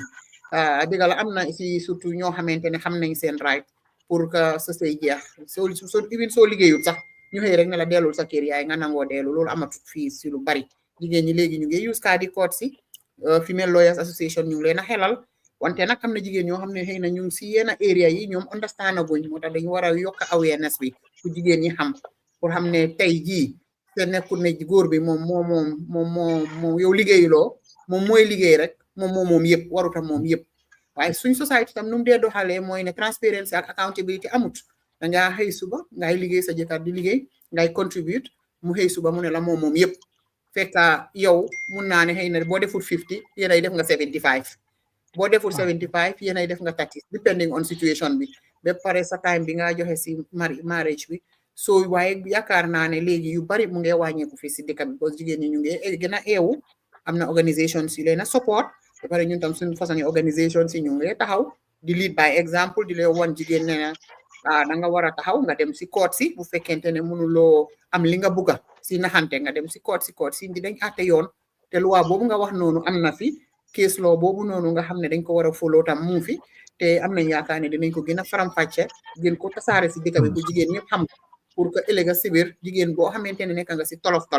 kenn du mun a jël sa right parce que amul fekk benn doomu aadama amut pour lekk ñaxi jàmbur munu loolu nekk si néegi sëy ay 40 years 50 years 10 years or more nga xëy suba ñu ne la génnal keneen dugga si sa néeg yow nga start from scratch yaa sa njaboot loolu benn jigéen warut koo dal du xew Europe du xew Sénégal du xew si West Africa bi léegi almost fen te Gambia tam def nañ si jéego so ñun nag suñu rôle la may mun a wax na ko ñun ñëpp suñu rôle la pour ñu jigéen ñi te amul rus parce que jigéen ñi nga xam ne def nañ ko fi yëpp gis nañ fu ñoo mujjee dañoo dem seen doom yi seen jànga yaaxu ñu lose everything ñoom seen boppa ñu dellu gannaaw noo xamante ne sax ba ñoom fekkee wuñ leen woon noonu bañ leen a jël da ngaa gis jigéen boo xam ne ba nga koo jël yaa ngi ko fekkoon mu nekk si tarangaam mu sacrifice la lu nekk nga xëy suba after so many years nga bugg a koo wàccee nangu lim am yëpp bu startaat from scratch loolu nag xewi na si dëkk bi léegi waaye nag am na si areas yoo xam ne mu ngi faa xew ba tey am na si areas yoo xam ne mu ngi faa xew parce que jigéen ñi jànguñ ba pare tradition bi mooy ne su kilifa yi waxee rek yow da nga war a accept waaye kilifa itam léegi-léeg duñ dee doxal li nga xamante ne moo nekk interest si jigéen léegi dañ dee seet famille ono léegi-léeg tam dañoo wax ne lii moo fi daan xew continuer di ko def léegi-léeg tam duñ dee may chance jigéen ñi pour déglu leen ba xam waaye dama fiir rek ne jigéen moom soo ko teralut toppatoowuloo ko waruloo koo xañ ay droitam waruloo koo xañ ak yelleefam te ñu ngi see dox bu baax ñu ngi am yaakaar ne with the new constitution with also all these laws yi nga xam ne jigéen yi Gambia ñu ngi see liggéey especially Female Lawyers Association ak yeneen organisations yi nga xam ne ñu ngi nekk liggéey si ak yelleefi jigéen ñu ngi yaakaar ne xëy na in the next coming years dinañ am loi yu gën a protect jigéen waaw foofu daal laa bëggoon a am pour wax rek ne progress mu ngi am waaye nekkaagut across the board. am na solo Maymuna yaa ngi mute Maymuna Fatou lim wax noonu am na solo Mustapha because li Fatou wax ne soo demee si court si let me start from there because su fekkee ne I lost it oh my god su fekkee ne jigéen ñi si suñ society rus bi Mustapha rus bi amul gàcce foofu lañ war a xam ne foofu moo gën a am solo waaye ñun jigéen ñi ba léegi tamit mooy mi ne dañ war a dimbale wante dañ war a jàppalante as jigéen Fatou mu ngi mention Female Lawyers Association ne ñu ngi def jéego yu bare bare pour dimbale jigéen ñi Gambia because Gambia soo demee wax ne danga bugg a tas sa sëy liñ laa njëkk a wax mooy so xamuñ luwaa yi jigéen ñi xamuñ luwaa yi de man dama doon wax ne man mi nga xam ne dëkkuma Gambia comme yow you live in the UK yow yaa ñëw pour woon sa mbokka bii nii ne ko am nga right bii nii ba pare in Europe su fekkee ne child support la xam naa ne Gambia social welfare mu fa yaaga na fa man mun naa ko explain suma bopp man suma yaay bu mu tasee suma papa daf doon fay social welfare. He was paying for the 3 of us. Why dafa nekk social welfare boo xam ne yow da ngaa nekk di dox jigéen bi mooy nekk di dem sax everyday social welfare pour seen ndax fay nañ ko ndax fayuñ ko and how many jamono bi lu mel nii their bank accounts, their Wave, their Western Union, they are all this léegi lu fu léegi la man dama foog ne dañ ko war a def si loo si Gambia yi nga xam ne dafa nekk ne dañ ko deduct comme ni ñoo defee Europe di ko deduct si sa salary waaw génnee ko nga xam ne jigéen bi du war a nekk ki nga xam ne moom mooy dem di check ndax social welfare fay nañ ko or not ba pare beneen aspect bi fi nekk mooy ñun lu nekk stigma la si jigéen because loolu noonu sa xaalis bi joo góor nga yaa jur sa doom dang leen war a toppatoo waaye su sëy bi tasee sax ñun ñu ngi ko gis ñun ñu nekk Europe ñëwal Europe rek ba sa sëy tas fi nga am ak góor doom li ñoo wax mooy ne jigéeni Gambia soo leen indee Europe ñu tas sëy bi because of child support ban jigéen mooy tas sa sëy pour child support ba pare ndax mun nañoo understand child support boobu how much of money it is ak yow actually li nga pen it doesn't even cover yow li nga use pour si sa doom bi su weer bi deeyee waaye pour shame jigéen bi dañoo wax ne jigéen ñi dañoo tas seen sëy yi because of child support bi so Gambia we will come a long way before jigéen mun a taxaw sax in public demand right am to child Maimuna man na I think this thing is well overdue. Da ngeen war a campagne bi Fajani si campagne bi da war a civic education bi sensitisation da nga ko war a yaatal tuuti mun a dem ci dex bi or look for funding boo xam ne mun a dem ci dex bi and then educate these people ne these are your rights, these are no privilege su ko defee ñi nekk si combatam dinañ mun a xam ne jëkkër gi boole ci imam yi boole ci ñi nga xam ne you know all this social setup yi ndee use maanaam ñu bari nañ dee wax ne diina bi lii la wax Mustafa xam nga patriarchy is set up in a way loo xam ne yaa ngi wax ne National Assembly bi ñëwoon fii you discuss something and now it is a law yeah but that is just how things are when it comes to women issues especially in a patriarchal society because dafa am ñoo xam ne they benefit from this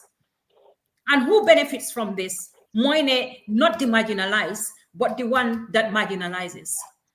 so ñoom li nga gis ne góor ñi ni am power I'm sorry to say this duñ push that much pour yi ni nekk loss because yi ni su nekkee loss du nekk in their favors there are so many things Gambia yoo xam ne wax nañ ko ñu def ko waaye dangaa ñëw again repeating this thing the will is not there will be moo fa nekkut pour ne okay not on the part of institutions governments and even individuals so because culture be mung fa ñun xam nañ ne suñ cultural people be like the imams and the community leaders whatever they push for in the Gambia that would happen they are very respected putting their voice and their weight on these issues these are pressing issues let us all put our weight on this add their voices foog naa loolu lañ manqué the level of the community respected people ak imam yi pour ñu indi seen voice into this pour ñu gis ne okay lii nii du yëfi jigéen rek it's about the community it's about suñ doom yi ba pare ñu ngi am doom yu góor ñoo xam ne ñu ngi mag how do we teach these kids even school curriculum bi lan how do we naka la ñoo eeyee xale yu góor yi pour yow as xale bu góor sax nga xam how to treat a woman because yooyu sax amuñ ko so yooyu noonu yëpp daf dee nekk yaa ngi gis xale bu góor yaa ngi su ma demee Gambia I feel dama ne bugg a rek explore all the time yaa ngi gis góor bu dóor romba xale bu jigéen dóor ko si wang bi nga ne ko loolu nag hey yow don't be serious about these things dañoo caaxaan rek xam nga because yow li nga teach xale bu góor boobu mooy there is no boundary xale bu góor boobu ëllëg mun naa ñëw sexually assault someone because he doesn't know what the boundaries are he was never taught. The civic education is still lacking. Who to blame? Maimuna yow lay blame ak ndey ak ñeneen I'm here to blame you. Civic education is still lacking. Fan Diagne Bamba yes Kadim. No Mustafa man dama how I disagree with Maimuna a little bit because good to disagree good suñu waxee mbiri Gambia nañu wax mbiri Gambia while Europe is totally different. Sometimes women do take child support and child tax credit as a yardstick to end their marriages. Man, I'm a social worker. I have seen thousands and thousands of cases here in Europe, here in the UK, where women throw out men from their houses. Bengma musona door Gambia, legi mange feiko. I've seen that many times. So it's in minimal form, but it does happen. So for somebody to come and say, Nakala lulu muna happen, of course it happens. Just say you didn't witness it. The But it violence, happens. It can happen, but it shouldn't be used as a yardstick. but that's what they do. That's No, exactly it what they shouldn't do. be. Because No, law is bamba, even immigration laws is am na Gambians yoo xam ne ñu ngee jaar back way bi ñu ngi ko loo boo gis ñu defar ko rek am na somebody ku ko abuse. Of Okay? course, that's what I'm coming up. That's what I'm coming to say. Yeah. So warut a tax nag mu nekkat ba nga xam ne dafa nekkat sax loo xam ne ñun ñëpp dañu koo teg rek ñu ragal ba nga xam ne dañoo toog rek luñ la munti def rek dangaa toog because dangaa ragal ne yow mi soo defee lii lañ laa wax. No. What a mel no. What a nekane because somebody does it. Any woman that is in a house of abusive family should bear those abuses for fear of being stigmatized as you are using that as a yardstick. Of course, yes, I agree with you. But in suñ waxee ne jigéen dafa war a fonka jëkkëram, man in my view it should be reciprocal. Man, in my view, it should be again ak góor yenaay what the children look up to. So yenaay waroon a def leneen yi yoo xam ne the children would learn from. But you see so many broken marriages in Europe. It is always a case of wealth. Wealth plays a very, very huge role. Sometimes you will see some men, they would want to empower their wives. They would want to help their women. And women would take that as advantage, end the marriage. Once the mortgage is done, they just end the marriage. Go home, marry another person. Mustafa Bamba dama ko allow mu dem this route. So I think we should come back to léegi lu ñoo def mooy waaw li ñoo def mooy amoo si Gambian side of it, you know, is of relevance here. Li ngeen a wax ni tam am na solo lool waaye Gambia bi if I can comment quickly. Yeah, honorable, yeah. I think am nga nit ki mun nga nekk si coono waaye yow doo xam ne yaa ngi si coono bi, or even so danga nekk si coono nga feel ne henna yow coono boobu moo la gënal doo mun a génna. It's like I say ne ñun Gambia, for instance, so génne nga bugg a xool leadership bi accountable ne corruption a ngi fi, or leaders yaa ngi def lii, or leaders yaa ngi def lale, nga gis maasi ñoom Bamba gi dañoo génn di defend ñooñu te ordinance Gambian si ne leader boobu mu ngi abuse, you know, the general public. Yow su fekkee ne xaalis boo xam ne is meant for everyone, yow nga jël loolu nga divert ko si sa own personal or family use. Man su ma génnee di wax ñu ne waa kii dafa añaan mbokkaam yi ñëw di ko sutural. So da gis ne gender based violence is almost like that, because yéen am na góor yoo xam ne dañ dee bugga comme blame jigéen ñi ne Paul bu nekk jigéen ñi la, to an extent boo xam ne jigéen ñi dañoo dem mentally ñu believe ne ñoom ñooy problème bi when they are not the problem, because already góor yi dañ xam nga dañ force loolu into their minds ne yéenay problème yi ñu gëm loo leen ne ñooy problème bi. No, arama ñëw for example ba maa ngi bindoon si Facebook ma ne man ak suma jabar nubu wante amut suma diggante ak moom, suma téléphone daf ko dee receive, man dama dee receive téléphone am. Ay góor bi bari ñoo génn ñu ne ma non loolu baaxut, waruloo di wax sa jabar everything, am na yoo xam ne sa jabar warul ko yëg, xam nga. So moom itamit ñeneen ñi di ko wax some other things, waaw yow yaa sa jëkkër da ngeen ëpp ni ak ni, understand. So for them loolu is not Gambia. Te yeneen bi moom su jaale woon si jabaram la day daw, kooku mooy confident kooku da lay lifina. Let's say for instance yow nga am jabar léegi Bamba, yow yaa ngi am xaalis, yaa ngi am ay properties, sa jabar xamu ci dara, sa doom xamu ci dara, benn bés nga xëy rek nga dee, yooyu properties yooyu yëpp da nga ko ñaaka. Naka la njaboot bi di bénéficier ci loolu? Sa jabar o sa partner dafa war a xam ci loo mun di nekk momit warna xam ci lo mun di nekka because no wante fan la wara nekka seen digante so misinformations yooyu ak misconceptions yooyu moo tax suñu society bi dafa dellu gannaaw so xam nga yaa ngi laajte Fat Jang naka la like as National Assembly bi of course xam nañ ne ñoom ma di discuss nañ about living rent bill bi ba loolu nekk na loo waaye da nga gis National Assembly member am na keneen ki xam ma Mbaalo la xam ma Jaaw ku audioom génnoon mu ngi wax xale bu daf ko jox ma 5,000 moom dafa amee long jaag xam nga dafa neex bla bla under normal circumstance yow nga nekk a public figure ngay wax yooyu ak jigéen yow dañ la war a daha not only daha la waaye dañ la war a charge because yaa ngi abuse xale yu ndaw ni yaa ngi use sa position pour abuse jigéen waaye society bi biñ génnee di wax loolu dañu ne waaw loolu private life am la waruñ ko discuss fii la xari duga fali la bay jaar loolu naka la nekkee private life am kii is a National Assembly member waaw xam nga so police maasi loolu lañ war a wax waaw police yi loolu laay wax because ñoom ñëpp benn bi lañ yow obviously police yi ñoo seen boppa loolu la because yow soo waree ñëw si police bi dañu war a professional understand nga am nañ lifin seen unit si pour toppatoo jigéen ñi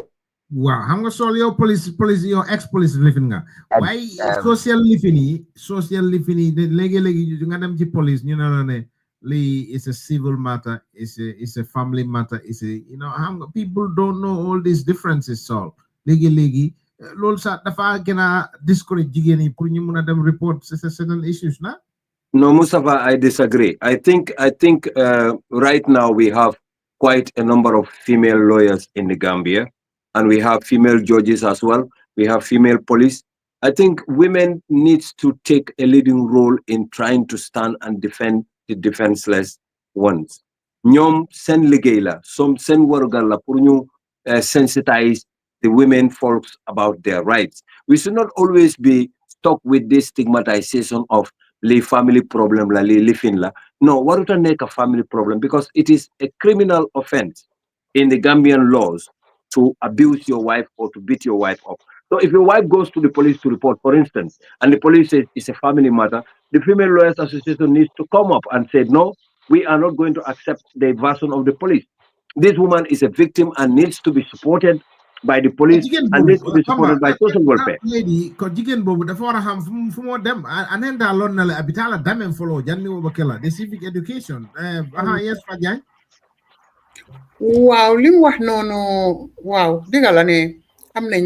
more and more lawyers ñoo xam ne ñu ngi xarañ ba pare ñu ngi jàppale jigéen ñi waaye dafa am yoo xam ne tamit loi yi danka ceeñuñu ko jooji si munuñ si dara danga gis ne am na loi yoo xam ne waaye di good news mooy ne tey am na loi Gambia yoo xam ne suñ ko soo gisee ne yow jigéen bi favor wut la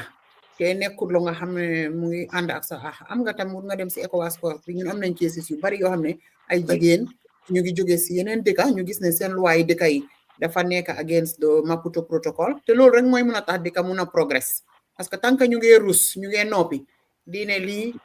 suma individual matter la léegi-léeg li dee xew mooy si benn individual case foofu nga ko use opportunity bi pour nga set précédent gis nañ ko dëkka yu bari ma jox la exemple dëkka yu bari nee na jigéen moom la ñuy violate rights am par exemple soo gisee tey am na dëkka yoo xam ne dañoo wax ne yow su sa jëkkër nekkee foreigner yow doo mun a am citizenship jigéen mooy jóg mu sëya benn foreigner mu gis ne loolu nekkul right am mu jóg mu dem si court si mu dem ba si Supreme Court bi mu gis ne amul dëgga mu yóbbu ko UN Human Rights Committee wala mu yóbbu ko si International African Court léegi yàlla def na Gambia ratify na di African Court xam nga ba pare am ECOWAS court mu ngi fi so yooyu yëpp mu ngi fi te lawyers yi dinañ si gën a xereñ fii benn case boo xamante ne borom bugga na pour mu set précédent duñ ko bàyyi dinañ ko try di ko push ba mu egga fu mu war a àgga because fuñ jaar ñu set ay précédent génnee fi impunity pour que jigéen ñi mun a xam ne su Gambian law bi tamit nekkut ne di ñu ko implement normally because of système bu ñu am fii léegi-léeg su la favor nga ne léegi yaa ngaa dem si kaadi bi su la favor woon nga ne yaa ngaa dem si civil bi based on that nga gis ne jigéen bi du xamati fu moo teg tànkaam soo xamutee doole jànguloo xamuloo sa right dang dee ragal te soo ragalee rek ñu manipulate la am na kenn ku wax sànq ne dañoo use religion fekkate religion bi duñ si implement dara duñ si respect dara dañoo ñëw def lu leen neex duñu respect religion xamuñ sa religion bi lan la wax suñ paree suñ la buggee take advantage ñu seet ban law loolu la English dee wax forum shopping su defee ñu seet nag ban law moo leen gën a favor ñu start di ko implement yeneen dëkk yu bari fi mu nekk nii loolu génne nañ ko fa génne nañ ko for exemple repudiation loolu amatul si benn dëkk fii si almost si Africa even dëkki naar yi sax soo demee Morocco soo demee Algeria dañ ko aaye because dañ feel ne loolu is against women's right tey suba rek di sëya nit ba mu neex la nga ne ko bugaatuma la demal loolu amatut waaye des na Gambia fii waaye su fekkente ne tam jigéen bi nangu na ko di nga gis ne am na jigéen ñoo xam ne ñu ngi koo fight te su ko jaree mun nañoo ñëw ñu jàppale leen ñu dem si ECOWAS code bi te comme ni ñu wax rek lead by example su ko jaralee nit ki rek mu jaral la ko because loi pour ñëpp la fi wante nag leena tam am na yëfi famille dafa sensitive so doo mun a jël famille matters yëpp nga teg ko si marché bi because yaa ngi am interest xale yi yaa ngi am tamit so many other things yoo xam ne danga ko am pour protect te tamit family institution la waaye divorce su amee wala mu am violence foofu noonu am na loo xam ne yaaxu na fa so li dee baax mooy bi lu ñu war a advocate ñun ñëpp mooy family courts comme dëkk yu bari dañ dee am family court am judge boo xam ne dafa specialized on matrimonial issues on violence against women on children's right nga xam ne su boobaa moom matters yooyu noonu dafa am special court am pour mu mun a jël time am issues around privacy surtout xale yi nga xamante ne am na yoo xam ne dañuy minor lañ so duñ mun a ñëw si court bi imagine mu am rape case nga war ko treated in a just normal court. Lolo is not done. So we need also to encourage and support the reforms pour que yena matasi ñu mun leen di deal with we specialize court comme yeneen dëkk yi niñ ko defee léegi soo xoolee Europe bu yaaga soo amaan yena divorce with all the fact da ngaa gis ne dañ ko dee publish rek like any case law waaye léegi da ngaa gis ne dañ ko dee publish in different journals nga xam ne only parties yi nga xam ne ñoo am interest ci case bi or any researcher or anybody mun naa write to the registrar pour mu am access to case bi waaye duñ ko jël rek publish ko ci internet bi so evolution am na so loolu tam pour ñu xam ko ne privacy dafa important no matter how difficult the matter is either violence through beating some other violence you already mentioned or issues around divorce or inheritance when nga xam ne dañ dee jigéen bi dañ ko dee discriminate yooyu noonu yëpp buñ faate tamit dafa am privacy issues te léegi-léeg am na family secrets yoo xam ne tamit nit yi buñ mu dem in public waaye léegi-léeg su litigation amee léegi-léeg yooyu dafa jëm public so li si gën mooy ñu specialized court si ba nga xamante ne dinañ mun a adjudicate on those matters ba pare ñu respect rights si jigéen yi ak xale yi surtout wante definitely Gambian laws yi dañ inadequate si yenn area si waaye nag Women's Act bi am na lu bari lum indi waaye implementuñ yëpp ba léegi so dangaa tey ma jox la exemple tey jii dangaa gis ku xam ne mu ngi nekk subject to a violent situation in her home parce que violence du dóor rek de mun naa nekk any other thing loo xamante ne daf la discriminate daf la harass or intimidation nga oo police wala nga dem report police duñ dee follow up matter bi góor bi mun naa dem si police bi mu report fa den danga soo moytuutee yow jigéen bi dañ laa call pour nga dem nga confront ki nga xam ne yow mooy sa jëkkër wala te moom mu ngi nekk di author of your complaint xam nga loolu is not done in many countries duñ la oo sa jëkkër pour yéen ñaar ngeen ñëw si police bi imagine soo tombee si koo xam ne dafa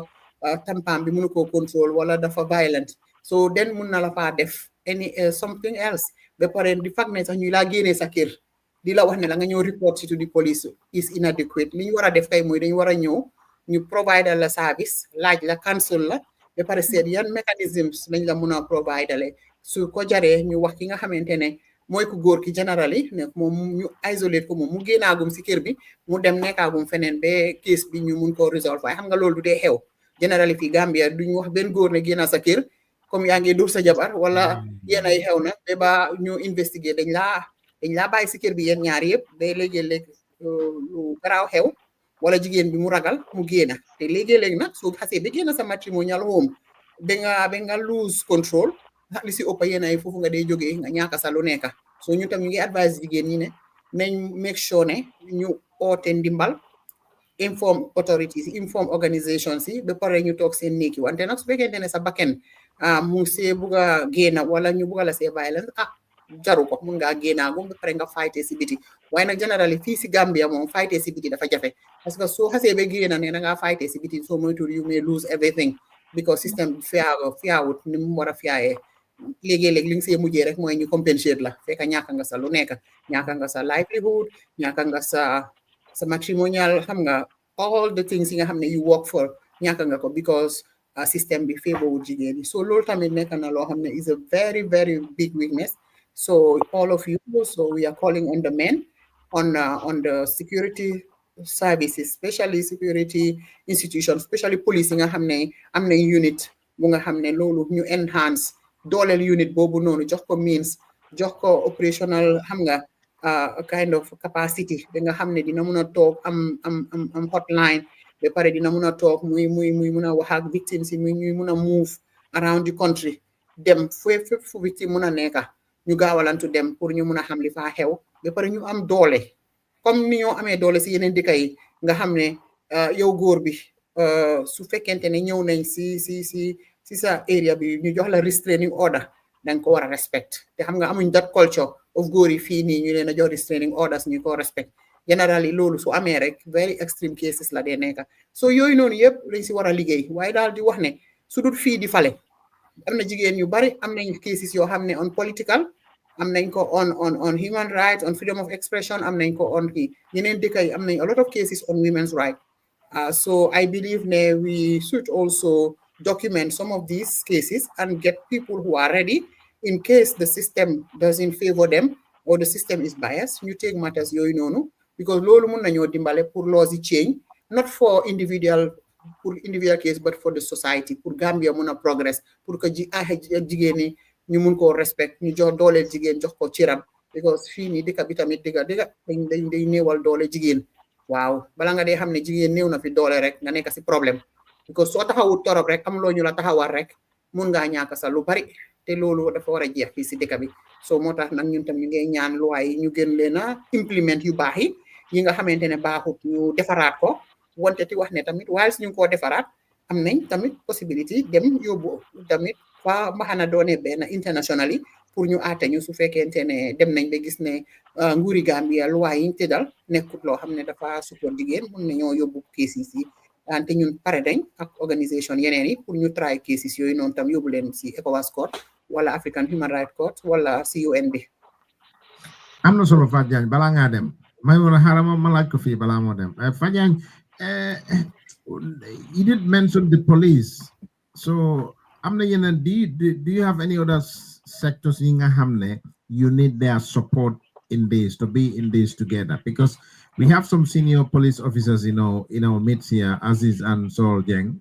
I police officers like ex-police officers in a very senior position. They know everything about the policing in the Gambia. So should policy the Aziz will come to you and Sol so could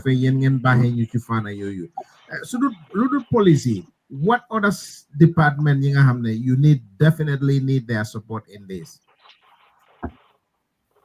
Wow, judiciary bi because gis nañ ne di moo digala dafa bari lot of conflict of laws dafa bari lot of situation yoo xam ne dañ feel ne judiciary bi du dee push the boundaries pour mu mun a set some precedent and pour mu reinforce women's rights and we believe ne am nañ lot of scope pour def ko because Gambia ratify na the Maputo Protocol ratify na which is an African protocol. Gambia ñu ngi report consistently since the end of the dictatorship under CEDAW ñu ngi report di wane progress di wane commitment bu ñu am pour improve women's rights and end discrimination. So I think all those things dañ ko war a use and take a cue from them to show ne commitment am na so we need to improve and I think ne what we need also progressive judges yoo xamante ne they look beyond xam nga out of the box pour ñu mun a xool tam li xew si yeneen dëkk yi xool yi xew si yeneen jurisdictions yi pour ñu mun a improve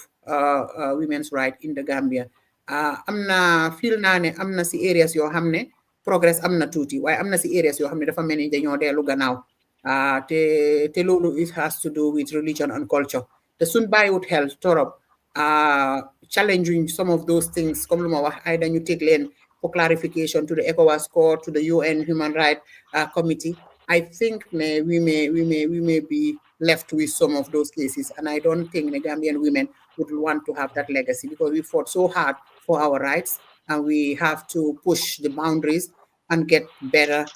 better deals than what we are having. And also linked to that mooy affaire constitution bi am na si yenn provisions yoo xam ne tamit si draft bi tamit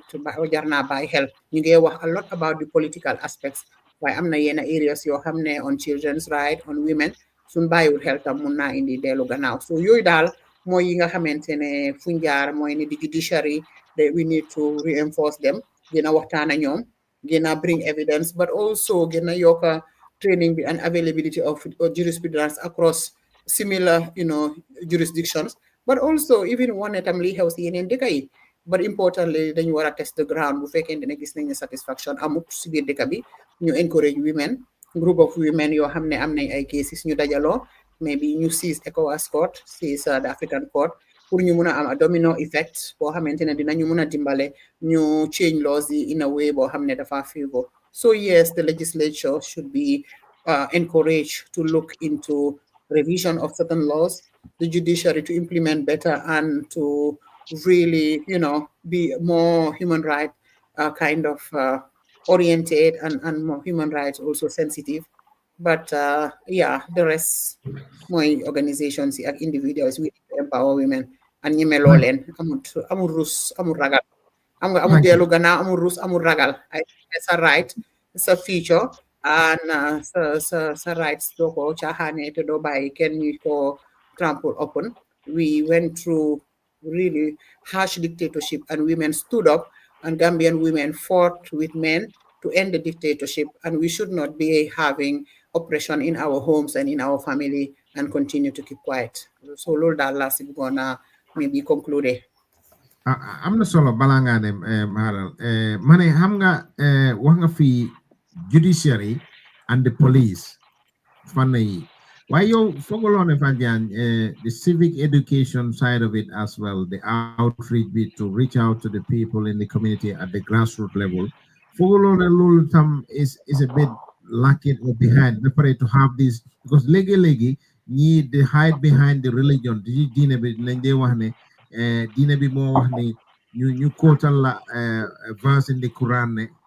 Quran bi lii la wax da nga war a jaamu sa jëkkër, da nga war a nii, da nga war a nele. You need these religious leaders on board, to have them on board, and then civic education become an expand ko tuuti. Don't you think that's the way forward, Fadiane? Well, they're the key stakeholders. Women are the custodian of some of the traditions and practices, but I believe also some of the religious leaders, they need to be enlightened, if I can say so, because I think also they need to be afraid of the evolutions. So xoolee dëkki te loolu tam foog naa jigéen ñi tamit dañu war a gëstu, because jigéen ñi tamit foog naa ne nga toog rek ñu laa wan lan mooy sa diine ak lan mooy sa right si islam tamit foog naa loolu mistake la. Jigéen ñi tam war nañoo gën a xamal seen boppa civic education bi, because comme suñ tradition foofu lañ ko dee use generally tam pour duñu wàccee duñu weekend. So jigéen ñi war nañoo gën. Sénégal soo xoolee organisation yu bari women leaders yi dañoo try ñu understand def comparison te soo xoolee dëkk bu mel ni Morocco, dëkk bu mel ni Tunisia, dëkk yu bari si Middle East bi da ngaa gis ne seen family laws yi change nañ ko bu yàgga. Am na si yoo xam ne tey mënatu faa xew, xam nga te yooyu noonu yëpp they are Islamic Republic except Tunisia,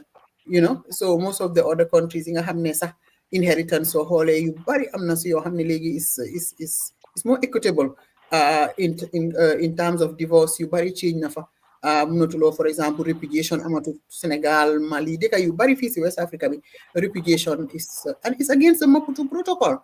Bind nañ ko fa explicitly ne la lii mënuloo def lii, waaye Gambia ñu ngi ko continuer di ko authorize because xam nga suñ laws yi tamit dañ war a progress, waaye da ngaa gis ne yu bari demut si ni mu war a demee, because advocacy bi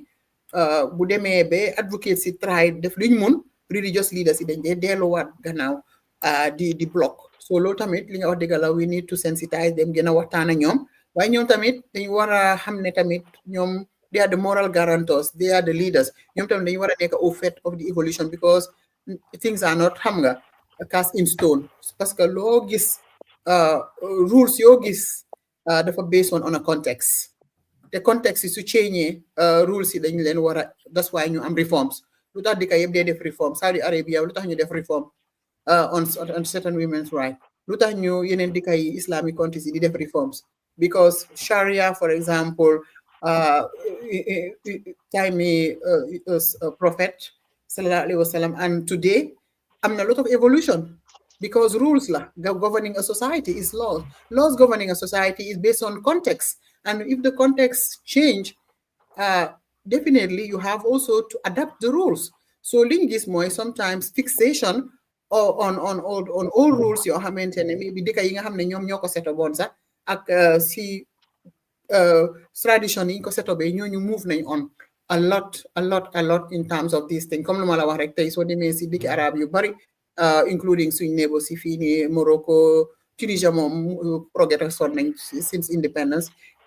change nañ seen family code bi bu yàgga. Why is it ñun lu bari changeut, especially when it comes to the religion? I think ne foofu noonu moo indi problème bi. Beneen bi indi problème bi mooy we have two systems yep side by side. It can be good in some instances, but it can be also confusing. How do we ensure ne ben du neutralize moromam ba pare ñu jox nit ñi options? And I think the right to choose and those options are very critical in terms of human rights. And these are the things that we should focus on, pursue them, and ensure ne kenn du mën a impose nit choice boo xam ne moom bugut ko, because we are not a religious country. We are a religious country, but we are not a country that is ruled under a religion, specific religion. We are very religious. Waaye nekkuñ ne ñun suñ charte yi religion moo ko doxal. So loolu tamit fuñ jaar ñu separate ko, te loolu suñ religious leaders yi rek ñooñu si mën a dimbale comme niñ ko amee si yeneen dëkk yi. Debate boobu nag daf dee xala charge, daf dee difficult pour nga am ko, because of religion is sensitive. But I believe if it is approached, to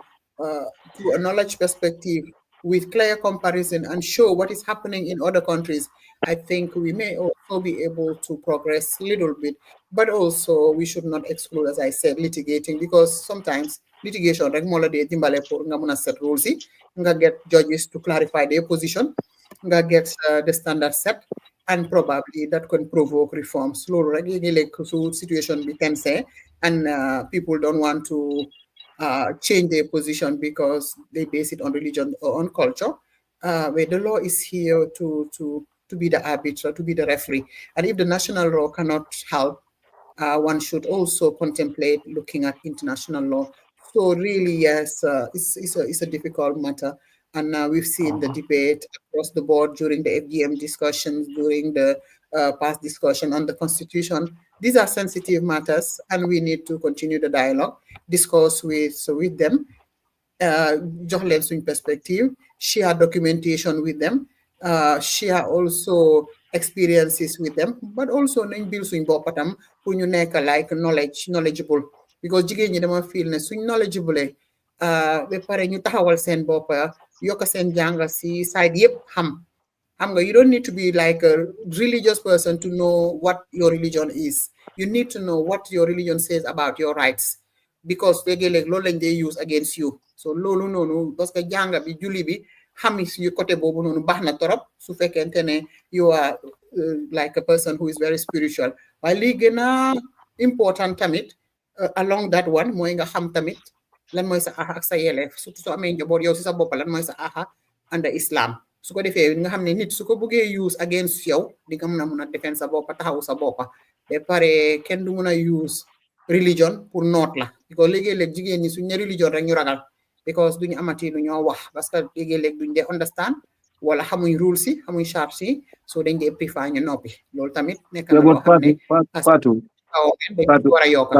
Fatou bugguma laa dog foofu, waaye man am nga li ma gën a Bamba all this. Bamba, sorry, No, Bamba. at least let me learn. Allow Okay. me. Lima bugona like Fatou Jane more than when you look at the composition, women are more than men in the Gambia. The women are a very, very strong force. You mentioned ne amna yenen loi ñoo xamne they are totally a barrier. Why can't we advocate, or why can't women advocate pour ñu am more female members of parliament? Parce que da nga gis ne député yi ñoo dee defaral loi su fekkee ne am nañ jigéen yu bari ñoo xam ne nekk nañ député ci biir néegi our national assembly, that could also help. And number two, affaire yi diine am nañ like madame Savage and others dama leen day gis ñu ngi waaree yàlla na ko yàlla xare arjana ñu ngi waaree te wax affaire mbiri jigéen yi ak lu islam wax mbiri jigéen, so they also contributed a lot. te da nga gis ne also the women's ministry, the ministry for gender and women, what role are they playing in all this, if there is any? And much more, why is it that they are not kind of open, like advocating, taking proposals to government and standing before the National Assembly for those laws to be implemented? Jërëjëf loolu laa la bëgg a laaj. Okay. Waaw di wax rek ne so su fekkee yaa ngi doon follow yaa ngi gis ne amoon na time bi constitution bi demutee through amoon na benn initiative benn MP Mrs Touma Njie ak yeneen jigéen ñoo nekkoon di lead pour ñu indi like amendment pour ñu mun a am representation, a little bit more representation of women. waaye da ngaa gis ne loolu noonu 2021 su ma juumutee parlement bi daf ko reject. Parlement bi ba léegi góor yaa fa ëpp 5 jigéen ñoo fa nekk te ñetta rek lañ si elect ñaari ñoom lañ leen appoint. So léegi parlement bu nga xam ne 58 nga amuloo sax quota of the parliamentarian ba pare most of those parliamentarian ñoom si seen boppa nekkuñ di support women's rights. So loolu tamit moom fa. So tey political parties yi foog naa ne wax bi yëpp fu mu war a jógee ci suuf mooy political parties yi ñoom ñoo war a commit pour make sure ne ñu respect parity. ñoom ñëpp wax nañ ne bugga nañ dañoo am 30% of their members or in the executive si jigéen, waaye loolu man dama feel ne doyut. li niñ war a def mooy su fekkee ne ñoo taxawal dëgg la ñun suñ façon election bi is direct representation, is a bit complicated. mooy ne area bu nekk danga faa taxawal nit ki nga yaakaar ne moo mun a win. te luñ gis mooy ne most of them dañ laa wax ne la area yi population yi they are conservative, soo fa indee jigéen duñ ko taxawal. so loolu tamit foog naa ne waxin la rek. su fekkente ne parti boobu strong na fa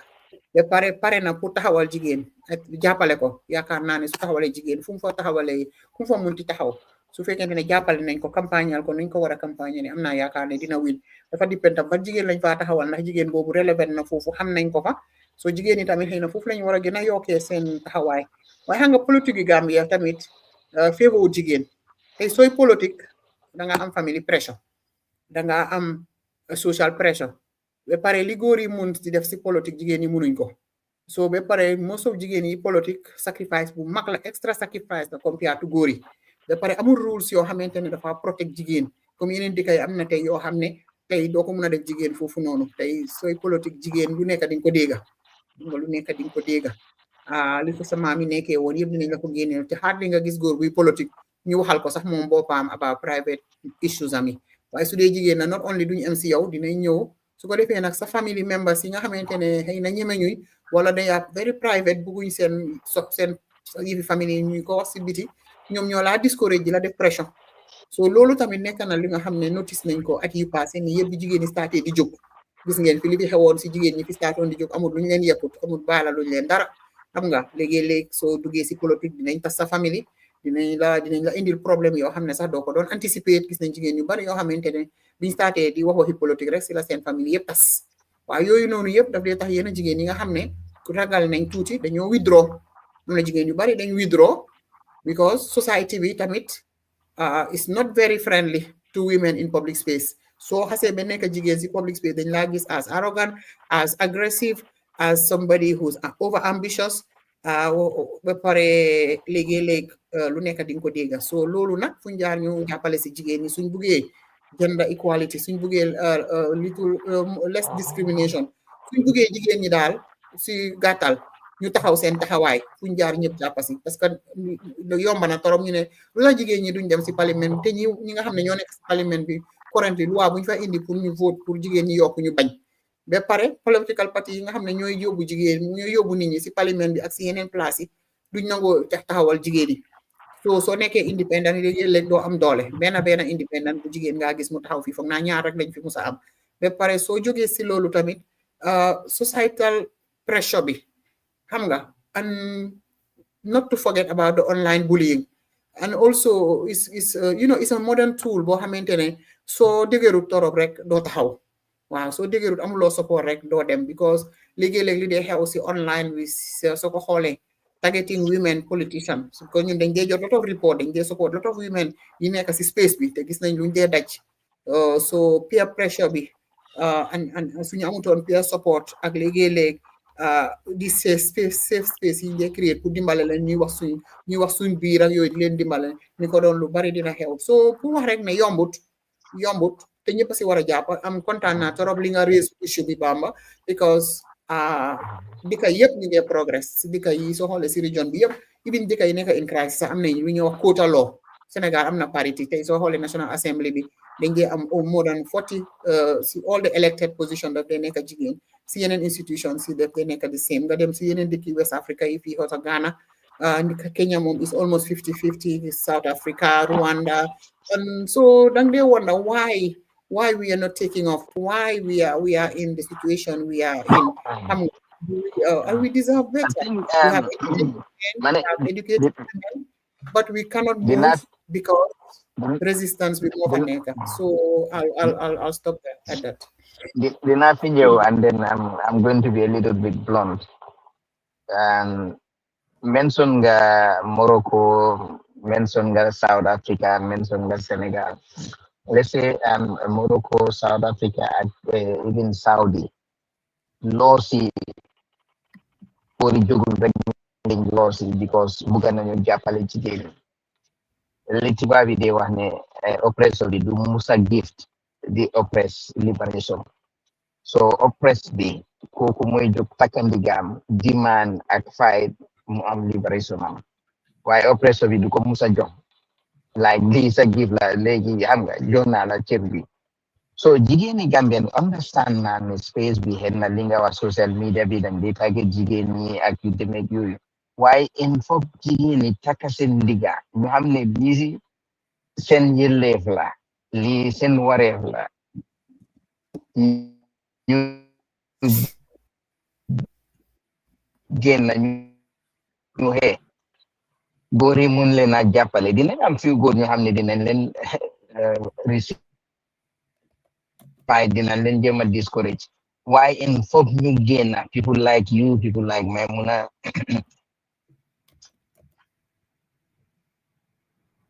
so line bi baaw down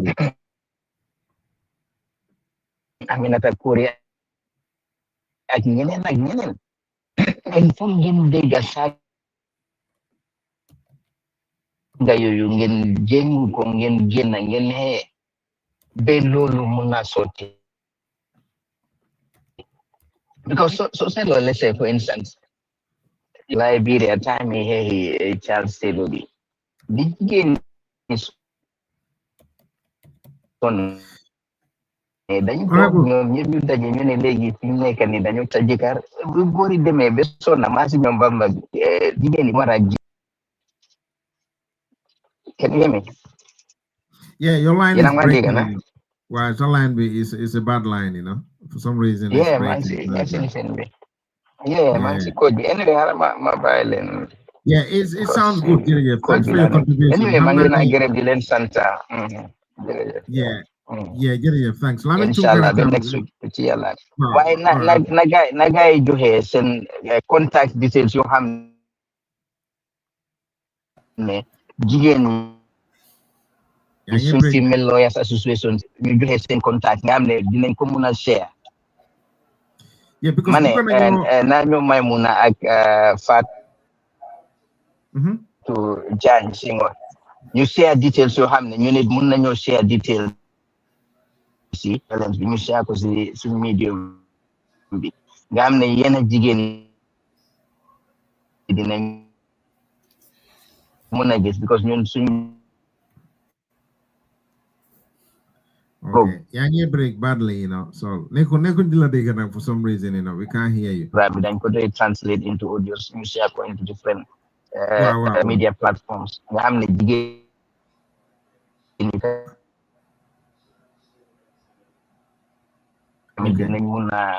access to those information.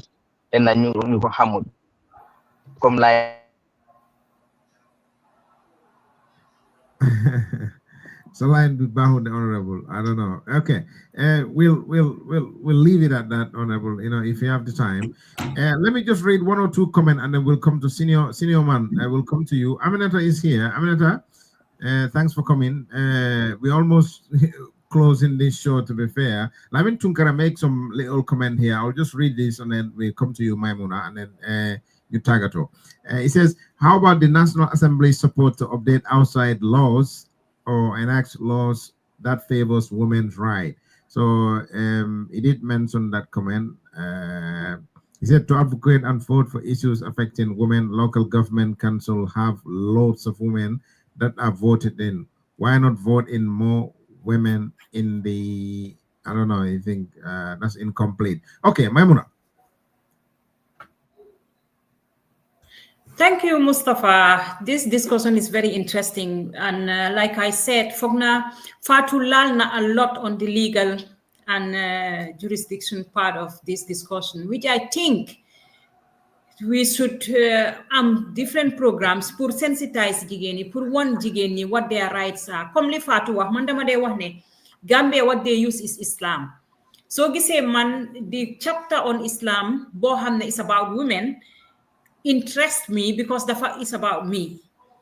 Because loo xam ne li yow xamuloo ko rek soo ñëwee si imam yi liñ laa wax mooy ne lii la suñ sarta yi wax lii la Quran bi wax waaye the moment you don't know the rights, what rights do you have in Islam?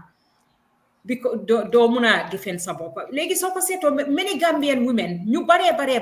comme ni ko Bamba waxee yaa ngi gis ñuy ñëw ustaas yi di ñëw di waare si TV yi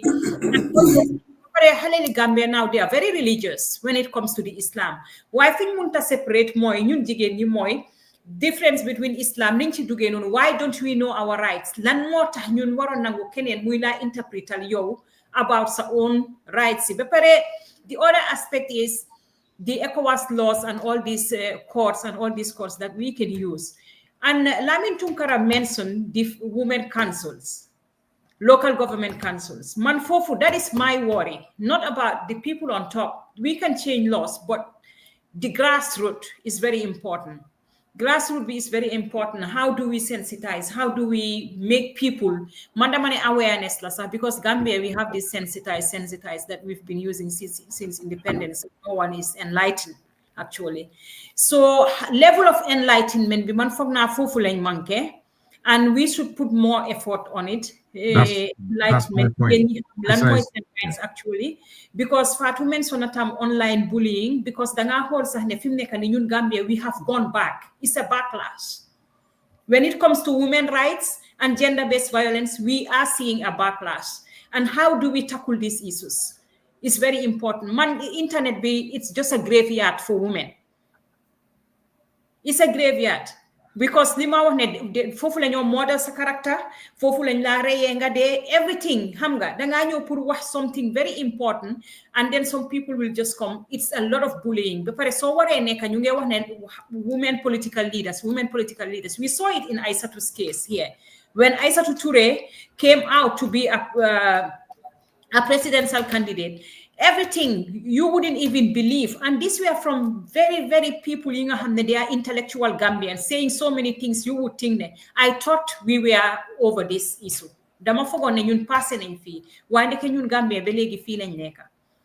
And that online bullying, so gisé jigen ñu bari du ñëmé ña wax sax, is either because yow yaangi bëgg pour nekk on the am supporting goor ñi, so bindé that I don't know do ko dé mëna interpret. Why do people want to be part of this? Lutax ngay nangu ñu la bully to this level and no one talks. Ba pare su bena jigen ñëwé ñu bully la so okay, let's be we have to get laws yoo xam ne comme Sénégal some other countries yoo xam ne this is not allowed. Comme ni ko Fatou explainer mun ngaa nekk political opponent waaye waruta nekk ne yow li fa sa maam defoon li fa sa yow yaay kan sax yow that has nothing to do with it. Loolu moo dee ragal loo jigéen ñu bari ndax nangu nañ ko or not nekku ne jigéen ñi pare wu ñoo jël political space waaye dafa nekk ne lim dee ñëwee moo dee bari ba nga xam ne du la ko dee jaral even pour nga nekk activiste sax even pour nga nekk dimbale comme ñu ñoom Fatou li ñoo def nii di advise people. All those things you have to danga war a strategic in the way you do it because soo ko deful rek yow si sa boppa you have a lot to lose. So yooyu mooy issue si nga xam ne moom lañ war a jël seriously as a nation xam ne there is gender-based violence in the Gambia, there is violence against women in the Gambia, ba pare ni jël ko seriously and see how to come together not only to make people aware of these issues but coming together comme ni ko Fatou waxee si starting bi bokka door Fatou ñun ñëpp ñu bokka door gis ne yii nii are eliminated. Jërëjëf am na solo balaa ñoo tàggatoo we'll come to you Aminata Korea. Aminata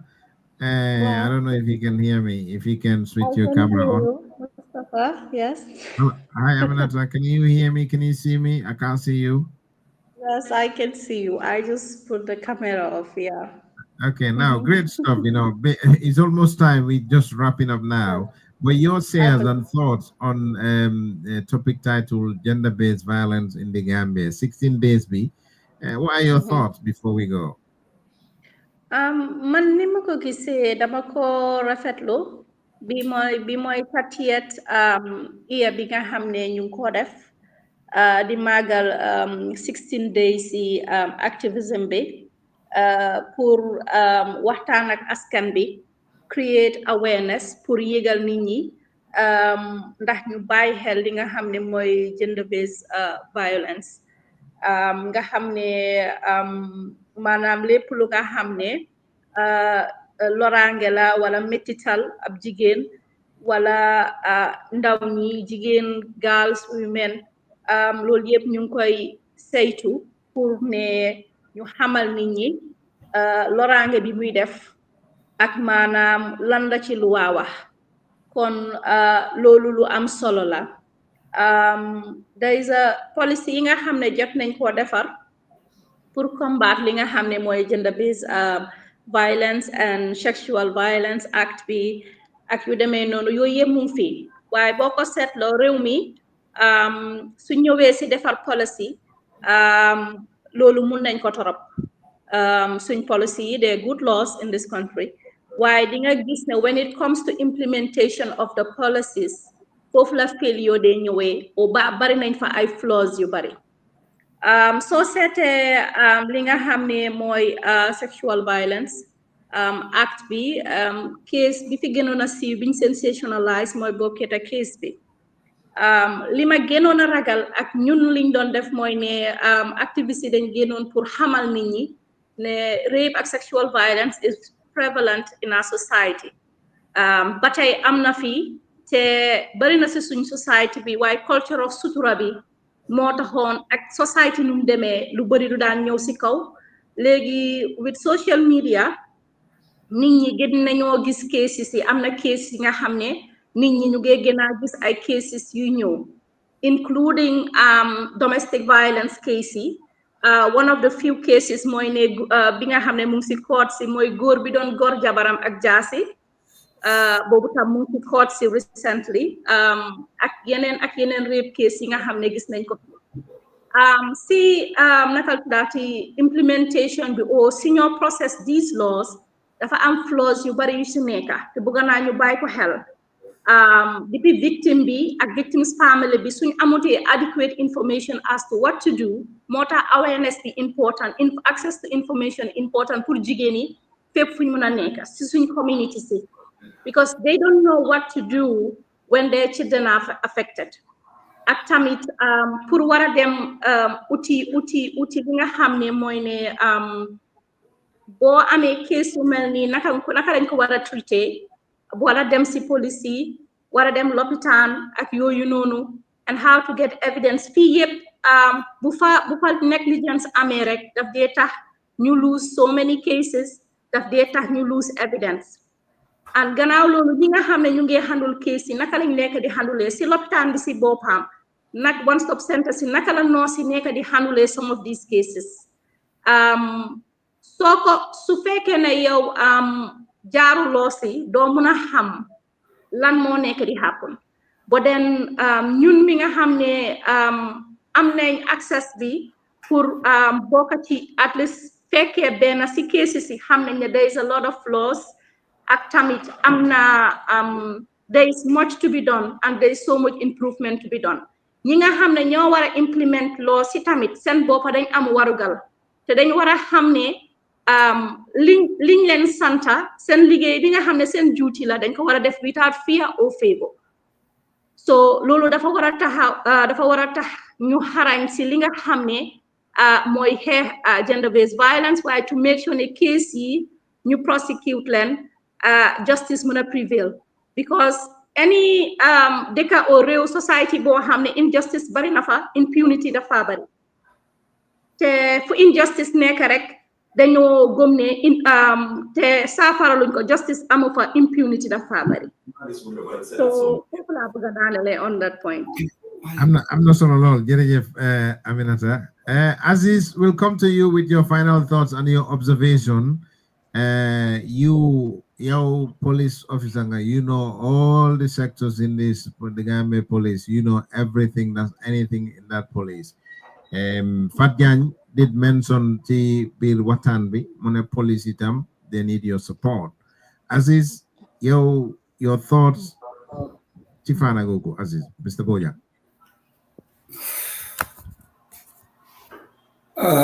Mustafa, I don't know. I feel like lima bugona wa yep dafa dem because deglu na be fate. At some point bugona jump in. Why danaka I have lost my train of thought.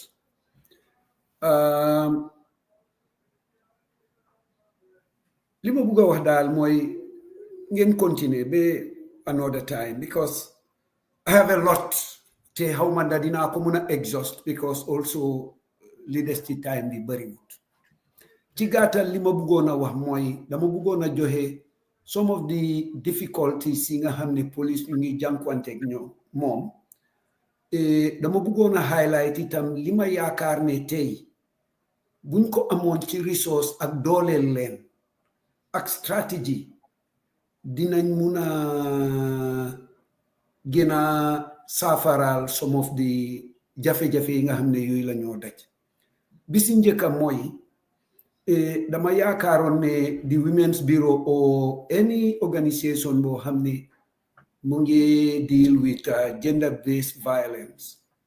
seen engagement with the police fi mu war a njëkkee mooy to have a survey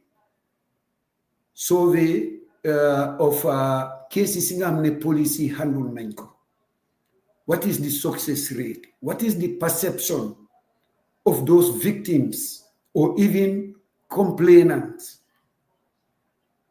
What is the perception of the survivors in regards to the process bi jaar ci police? Lolu dina don joxe some kind of basis for naka lañ mëna doolele police yi. Leneen li ma bëgg a wax mooy police yi seen handling of the gender-based violence amuñ special laws for that dañ ko dee handle from within the criminal law system which we all know is inadequate to address this specific phenomena. Bu ñëwee ci institutions and structures tey lan lañ war a am. It's not only sufficient to train police on gender-based violence awareness. Then you are specific focal points. They will sit side by side with the police at the charge office. They are able to identify this as an element of sexualized violence or gender-based violence. and you request ne now they're going to either handle it or you follow up from there. You yep amut. Even police and success story, we cannot know it.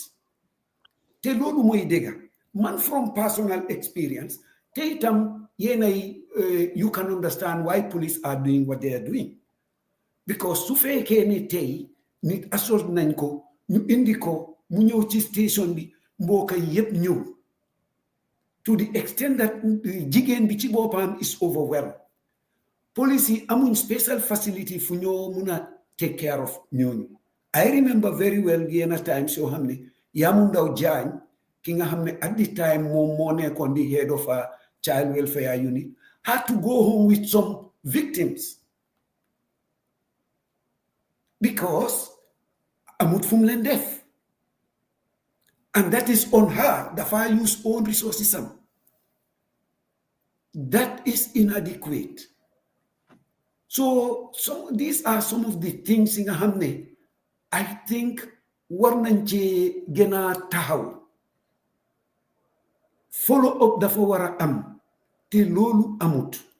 Why dama bugona delu ganaw tuti amna bena comment bu Bamba def. E mo bugon ko mengale ak a situation in our sub-region. Bamba nena. Sometimes jigéen ñi ci seen boppa they take the lead in gender-based violence or the co-support wala the co-defend. Let's take an example of li xew Senegal a couple of years back, where a female came out to say she was raped by a politician. What was the general nakalati reaction? Everyone were saying ndaw si dafay fen wala baaxut. Ndaw si dañ ko set up. Man, I wrote a Facebook post. Ne xam nga whether ndaw si dañ ko set up or not, she has been violated. Either dañ ko exploit politically, which is also a gender-based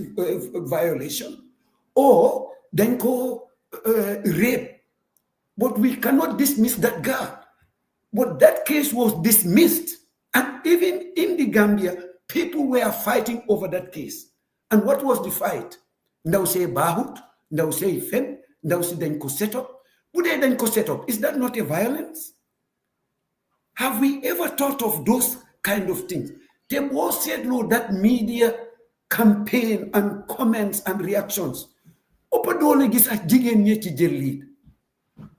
Muy loo xam ne man daw na suma yaram trop. It's not affecting Gambia. Why not to Senegal tisole ñun ñu am such?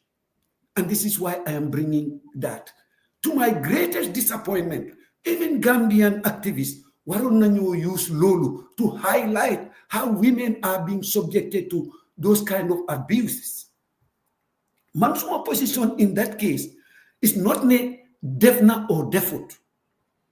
But whatever has happened, now she has been sacrificed. Te amut ken ku ko taxaw. That female has to end up in exile. She's now in hiding and she will not come back to Senegal anytime soon. Lolu ñun ñep dañ ko tek bot. Lolu should have been a learning lesson for us. Finally, li mo buga wax moy man gomuma ne religion is a problem. Ndax ku xam religion definitely di nga xam ne especially Islamic religion dafa protect the woman. Yes. Kon religion is not the problem. Sun culture ak sun lack of awareness moy problem. People hide behind religion to suppress us when the religion is meant to free us. Lolu nañ ko understand. Parce que suñ dee wax ne religion is the problem, dañoo tax be other people nit ñi duñ understand. Li xew ñun ci suñu jamono comme li Fat Jagne ak other speakers wax. It's not happening in Saudi. It's not happening in the Middle East. Te ñun fa lañ jëlee suñu religion. Kon ban Islam lañ ñoo wax. So lii laa bugga wax di wax ne programme bi duñ ko mun a exhausté suñ amee chance to come back. Because man lu bari laa doon bugga laaj te lu bari laa buggoon a kind of suggest Well, I'm got 16 days be 16 days be we'll find time to invite maybe police. We'll leave you with the police to come here and help us, or the National Assembly members, or imam. Some of the imam they are they can come and join us, imams and that sort of thing. So they will enlighten or help us within these 16 days. So within these 16 days, we'll try and have them back on here. And then the bullet stop to 16 days here, and then talk after 1 year again, and then you come back again. Ham nga bullet the flow my muna na mute. Mustafa Degala, before the last comment Aziz B, especially the police, how the police work with victims of gender-based violence. I think that should be a special program. Aziz, that was a very, very good comment, because Aziz Lim def moy highlight the shortages they are very important. Moy comme lima waxon rek so gisé seltasi, because nakala police is to receive a victim of gender-based violence. How naka lañ de log fere, naka lañ de log register those cases? Where do they register them? And that is very important, Aziz, because that has a so court be how the case was registered. All that is important. So from now, Aziz, we would have to have a special program dealing with the police, because I did many years ago talk to some women that are actually they're victims of gender-based violence because they are victims of trafficking, and they told me how abused they are by men, link them through. Because you come to the police and names, and then they are not properly treated when they come to the police. So which means even in security service they have a problem of how to receive these people, how to deal with them, and that is very important to know, to highlight. Okay, Karim, yes. Mustafa, nga assist moyle avec kacha kan kuma balu, and Madam Korea fana ye demanding for na sister Maimuna. Maji Maimuna ate be fatiyala. Bari musul fawon le nyanta fatiyala. Because niya jube hani bring Dr. Aissatou Touré nyol wulita puru nyaka boyo ka criminalize. Well, they went through a lot of insults. Nendro Sifabe, religious leaders came attacking them, Kumo Sifabe. But it other demonstrate Deputy Bumotole, they did everything. But eventually, women didn't immediate. Ilote la kumakao kanne ko ilaftale ito lafta nyinela, because akaketolela is none of our business ntol keol. Ntol keol lafta tala ngata. Bari ko dino ko ni tata abeteata ni manta junubetike. Yo bari we have preachers album ben hakilo tula bakele because ngamole soto meni alonko they have platforms. Fomol ke la moy fomol buke la moy is another question mark. But wolu they want wol lafta menna wala mo kasila ko dundi mol kon. Mustafa, I will play you this audio. This is an audio that was sent to me one Imam Belorin Jamaoto causing our MPs ke danka komenye nyenke luati pour musol la nyaka to tay ban Gambia. Listen to this.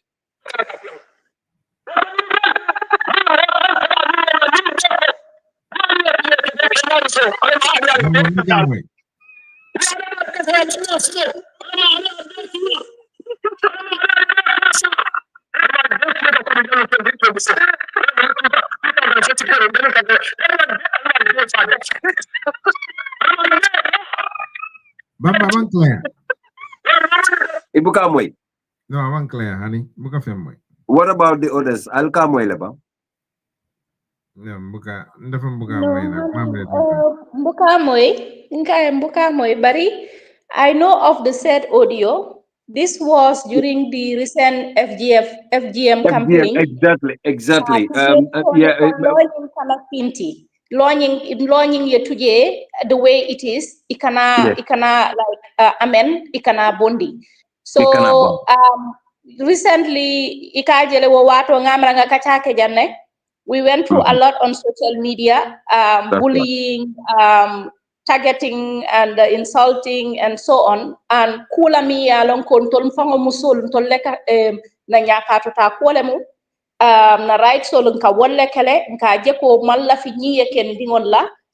malla fi nyiye ke mamaringol min kana because man torol min ka keje bari imam fongo wala ka bula molla mela kuma kuntu mem fongo ya ko ni ku ya wara is itate nyum musol fongo lela musol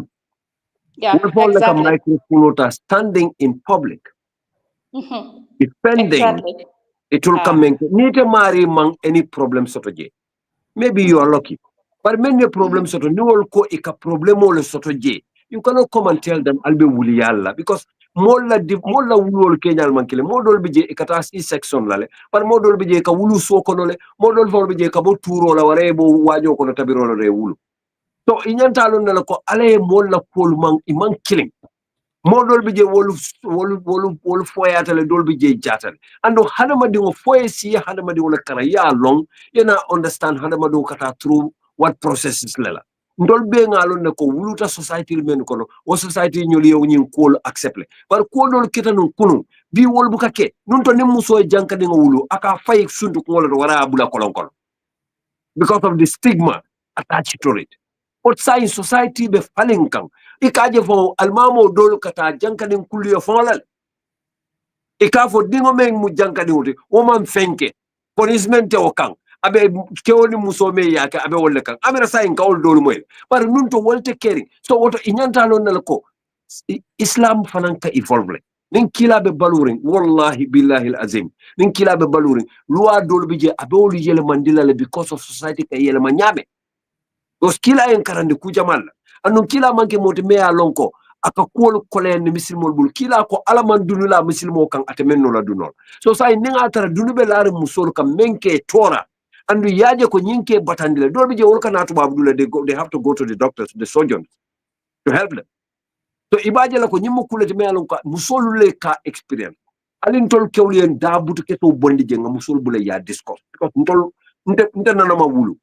nte nanama lo wulu ka kenyame ngaw muso jelabe wulu la lota ko don ko mbor na docteur ol yemude ko ndembor na tubab duja par afrika hal ni nyama tan ta nyilam ko ko dalo muso kundo kabe wulol iba fa la nyela ko yamira ba may manke buwa fana nunto par say wol fana be cenkan hani gambia l'hôpital te ka kew ko mande praylo ala muso jube nimbe kama pour kew si bala fa soto no muso e kaji what women go through because ntabe tem moment don te mustafa na ex-wife hanna ya tara atele en tonye si nya million keme I would always respect her because she's the mother of my children and I have seen her go through so much to bring those children to art and wodeli lokang nga bunya nga respect hanna kambane suto nentilonde ka fa my mother and kewbe nyanta tala through that to be able to comprehend ka understand ko women are our pillars it all they are the builders ntol we are only providers but musole ka suolo anu muso nyanta anyanta ala nyantole mo puru kewayaje ko muso nyin ngajele nga fasa ngajele nga lo bala ngajele nga tara bala ngajele nga la pains aning ala akata true men nga understand as a man the head of the family you should be able to read each and every member of your family inyanta be understand la kana nyama na kata nyame but anyway time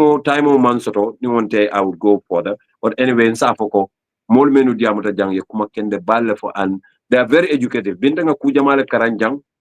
because nga jele hani na system may muna ko ndason na bambay o sifal fo natita o silola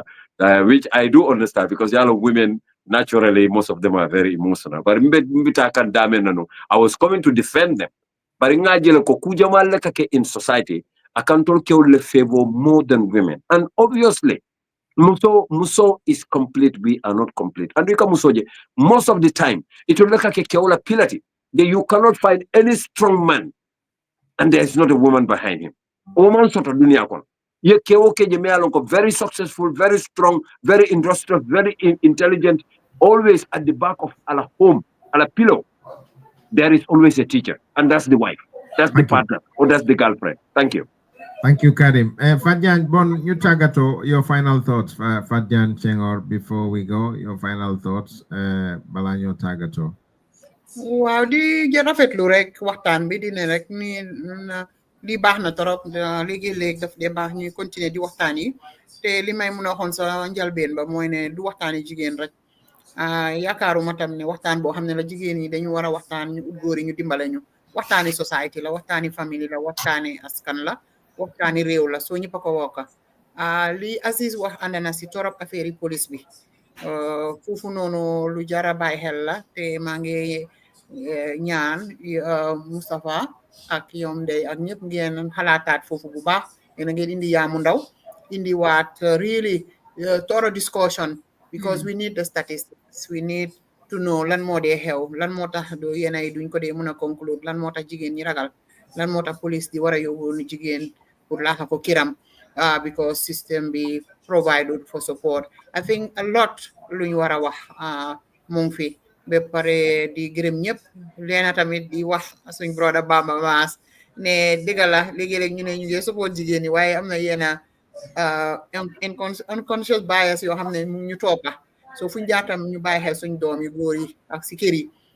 léegi-léeg ñu jigéen yi ñoo dee def loolu xam nga am gender roles make sure ne xale yu góor yi ñu ngi foo ñu ngi def leneen jigéen ñi ñoo dee def all the chores loolu tamit ñu bàyyi ko xel because ni ñoo yaree suñ doom yu jigéen yi ëllëg si biir noonu la ñoo traité seen jabar yi ba pare ego bi nga xamante ne moom lañ am si society bi foog ne góor yow waruloo def dara jigéen ñoo war a def lu nekka te jigéen ñoo war a def all the sacrifice loolu yëpp sacrifices yooyu yëpp jigéen ñi ñoo ko dee create si society bi di delluwaat rek di wax ne violence dëgg la intimate partner foofu la dee gën a bari waaye ñun suñ culture suñ Sénégambian society bi violence bi daf dee jóge financial violence physical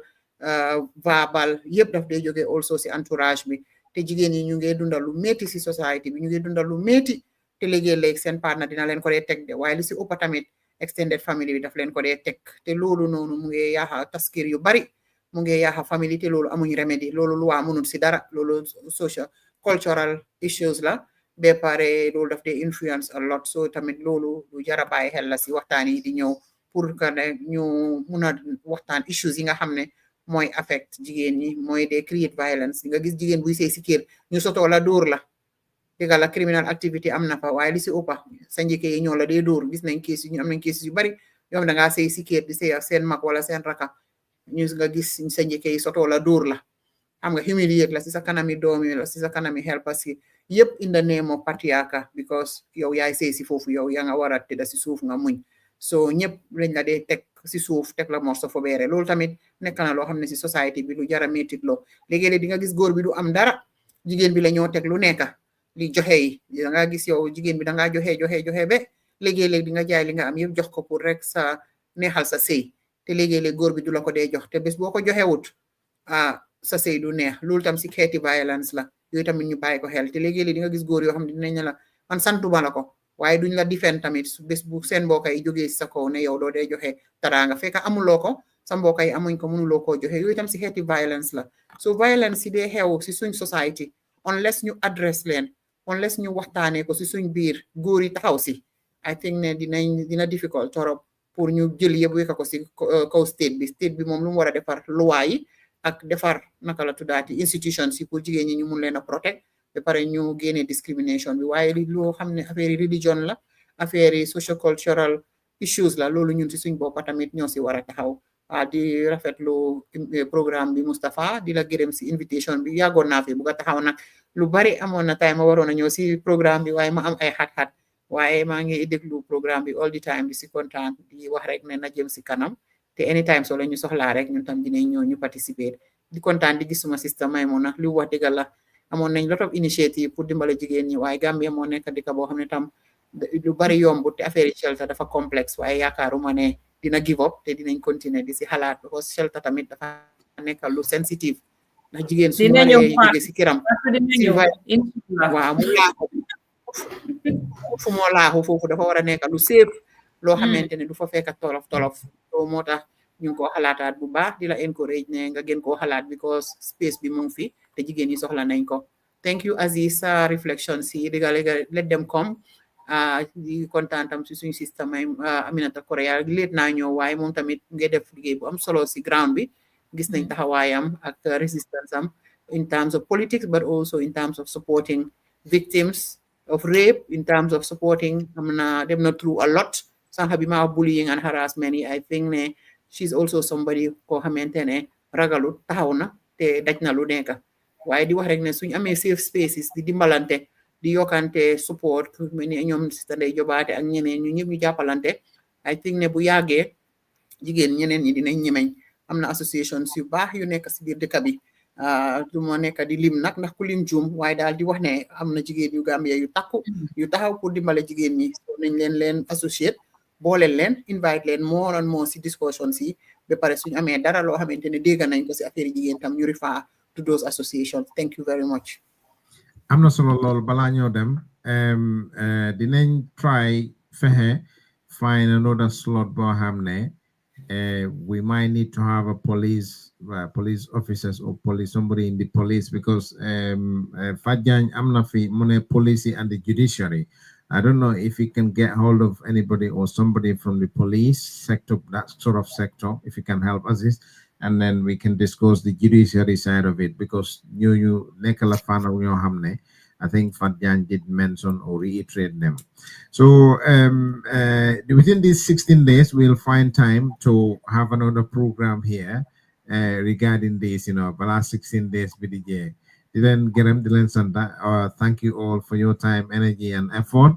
Special thanks to you, Maimuna. Thanks to you, especially Fadjan as well. Thanks to you, Bamba and Aziz. Until we come your way from Sky Power Radio and TV services on our weekly civic education program at the seat, Mustafa Jammeh saying, good evening all.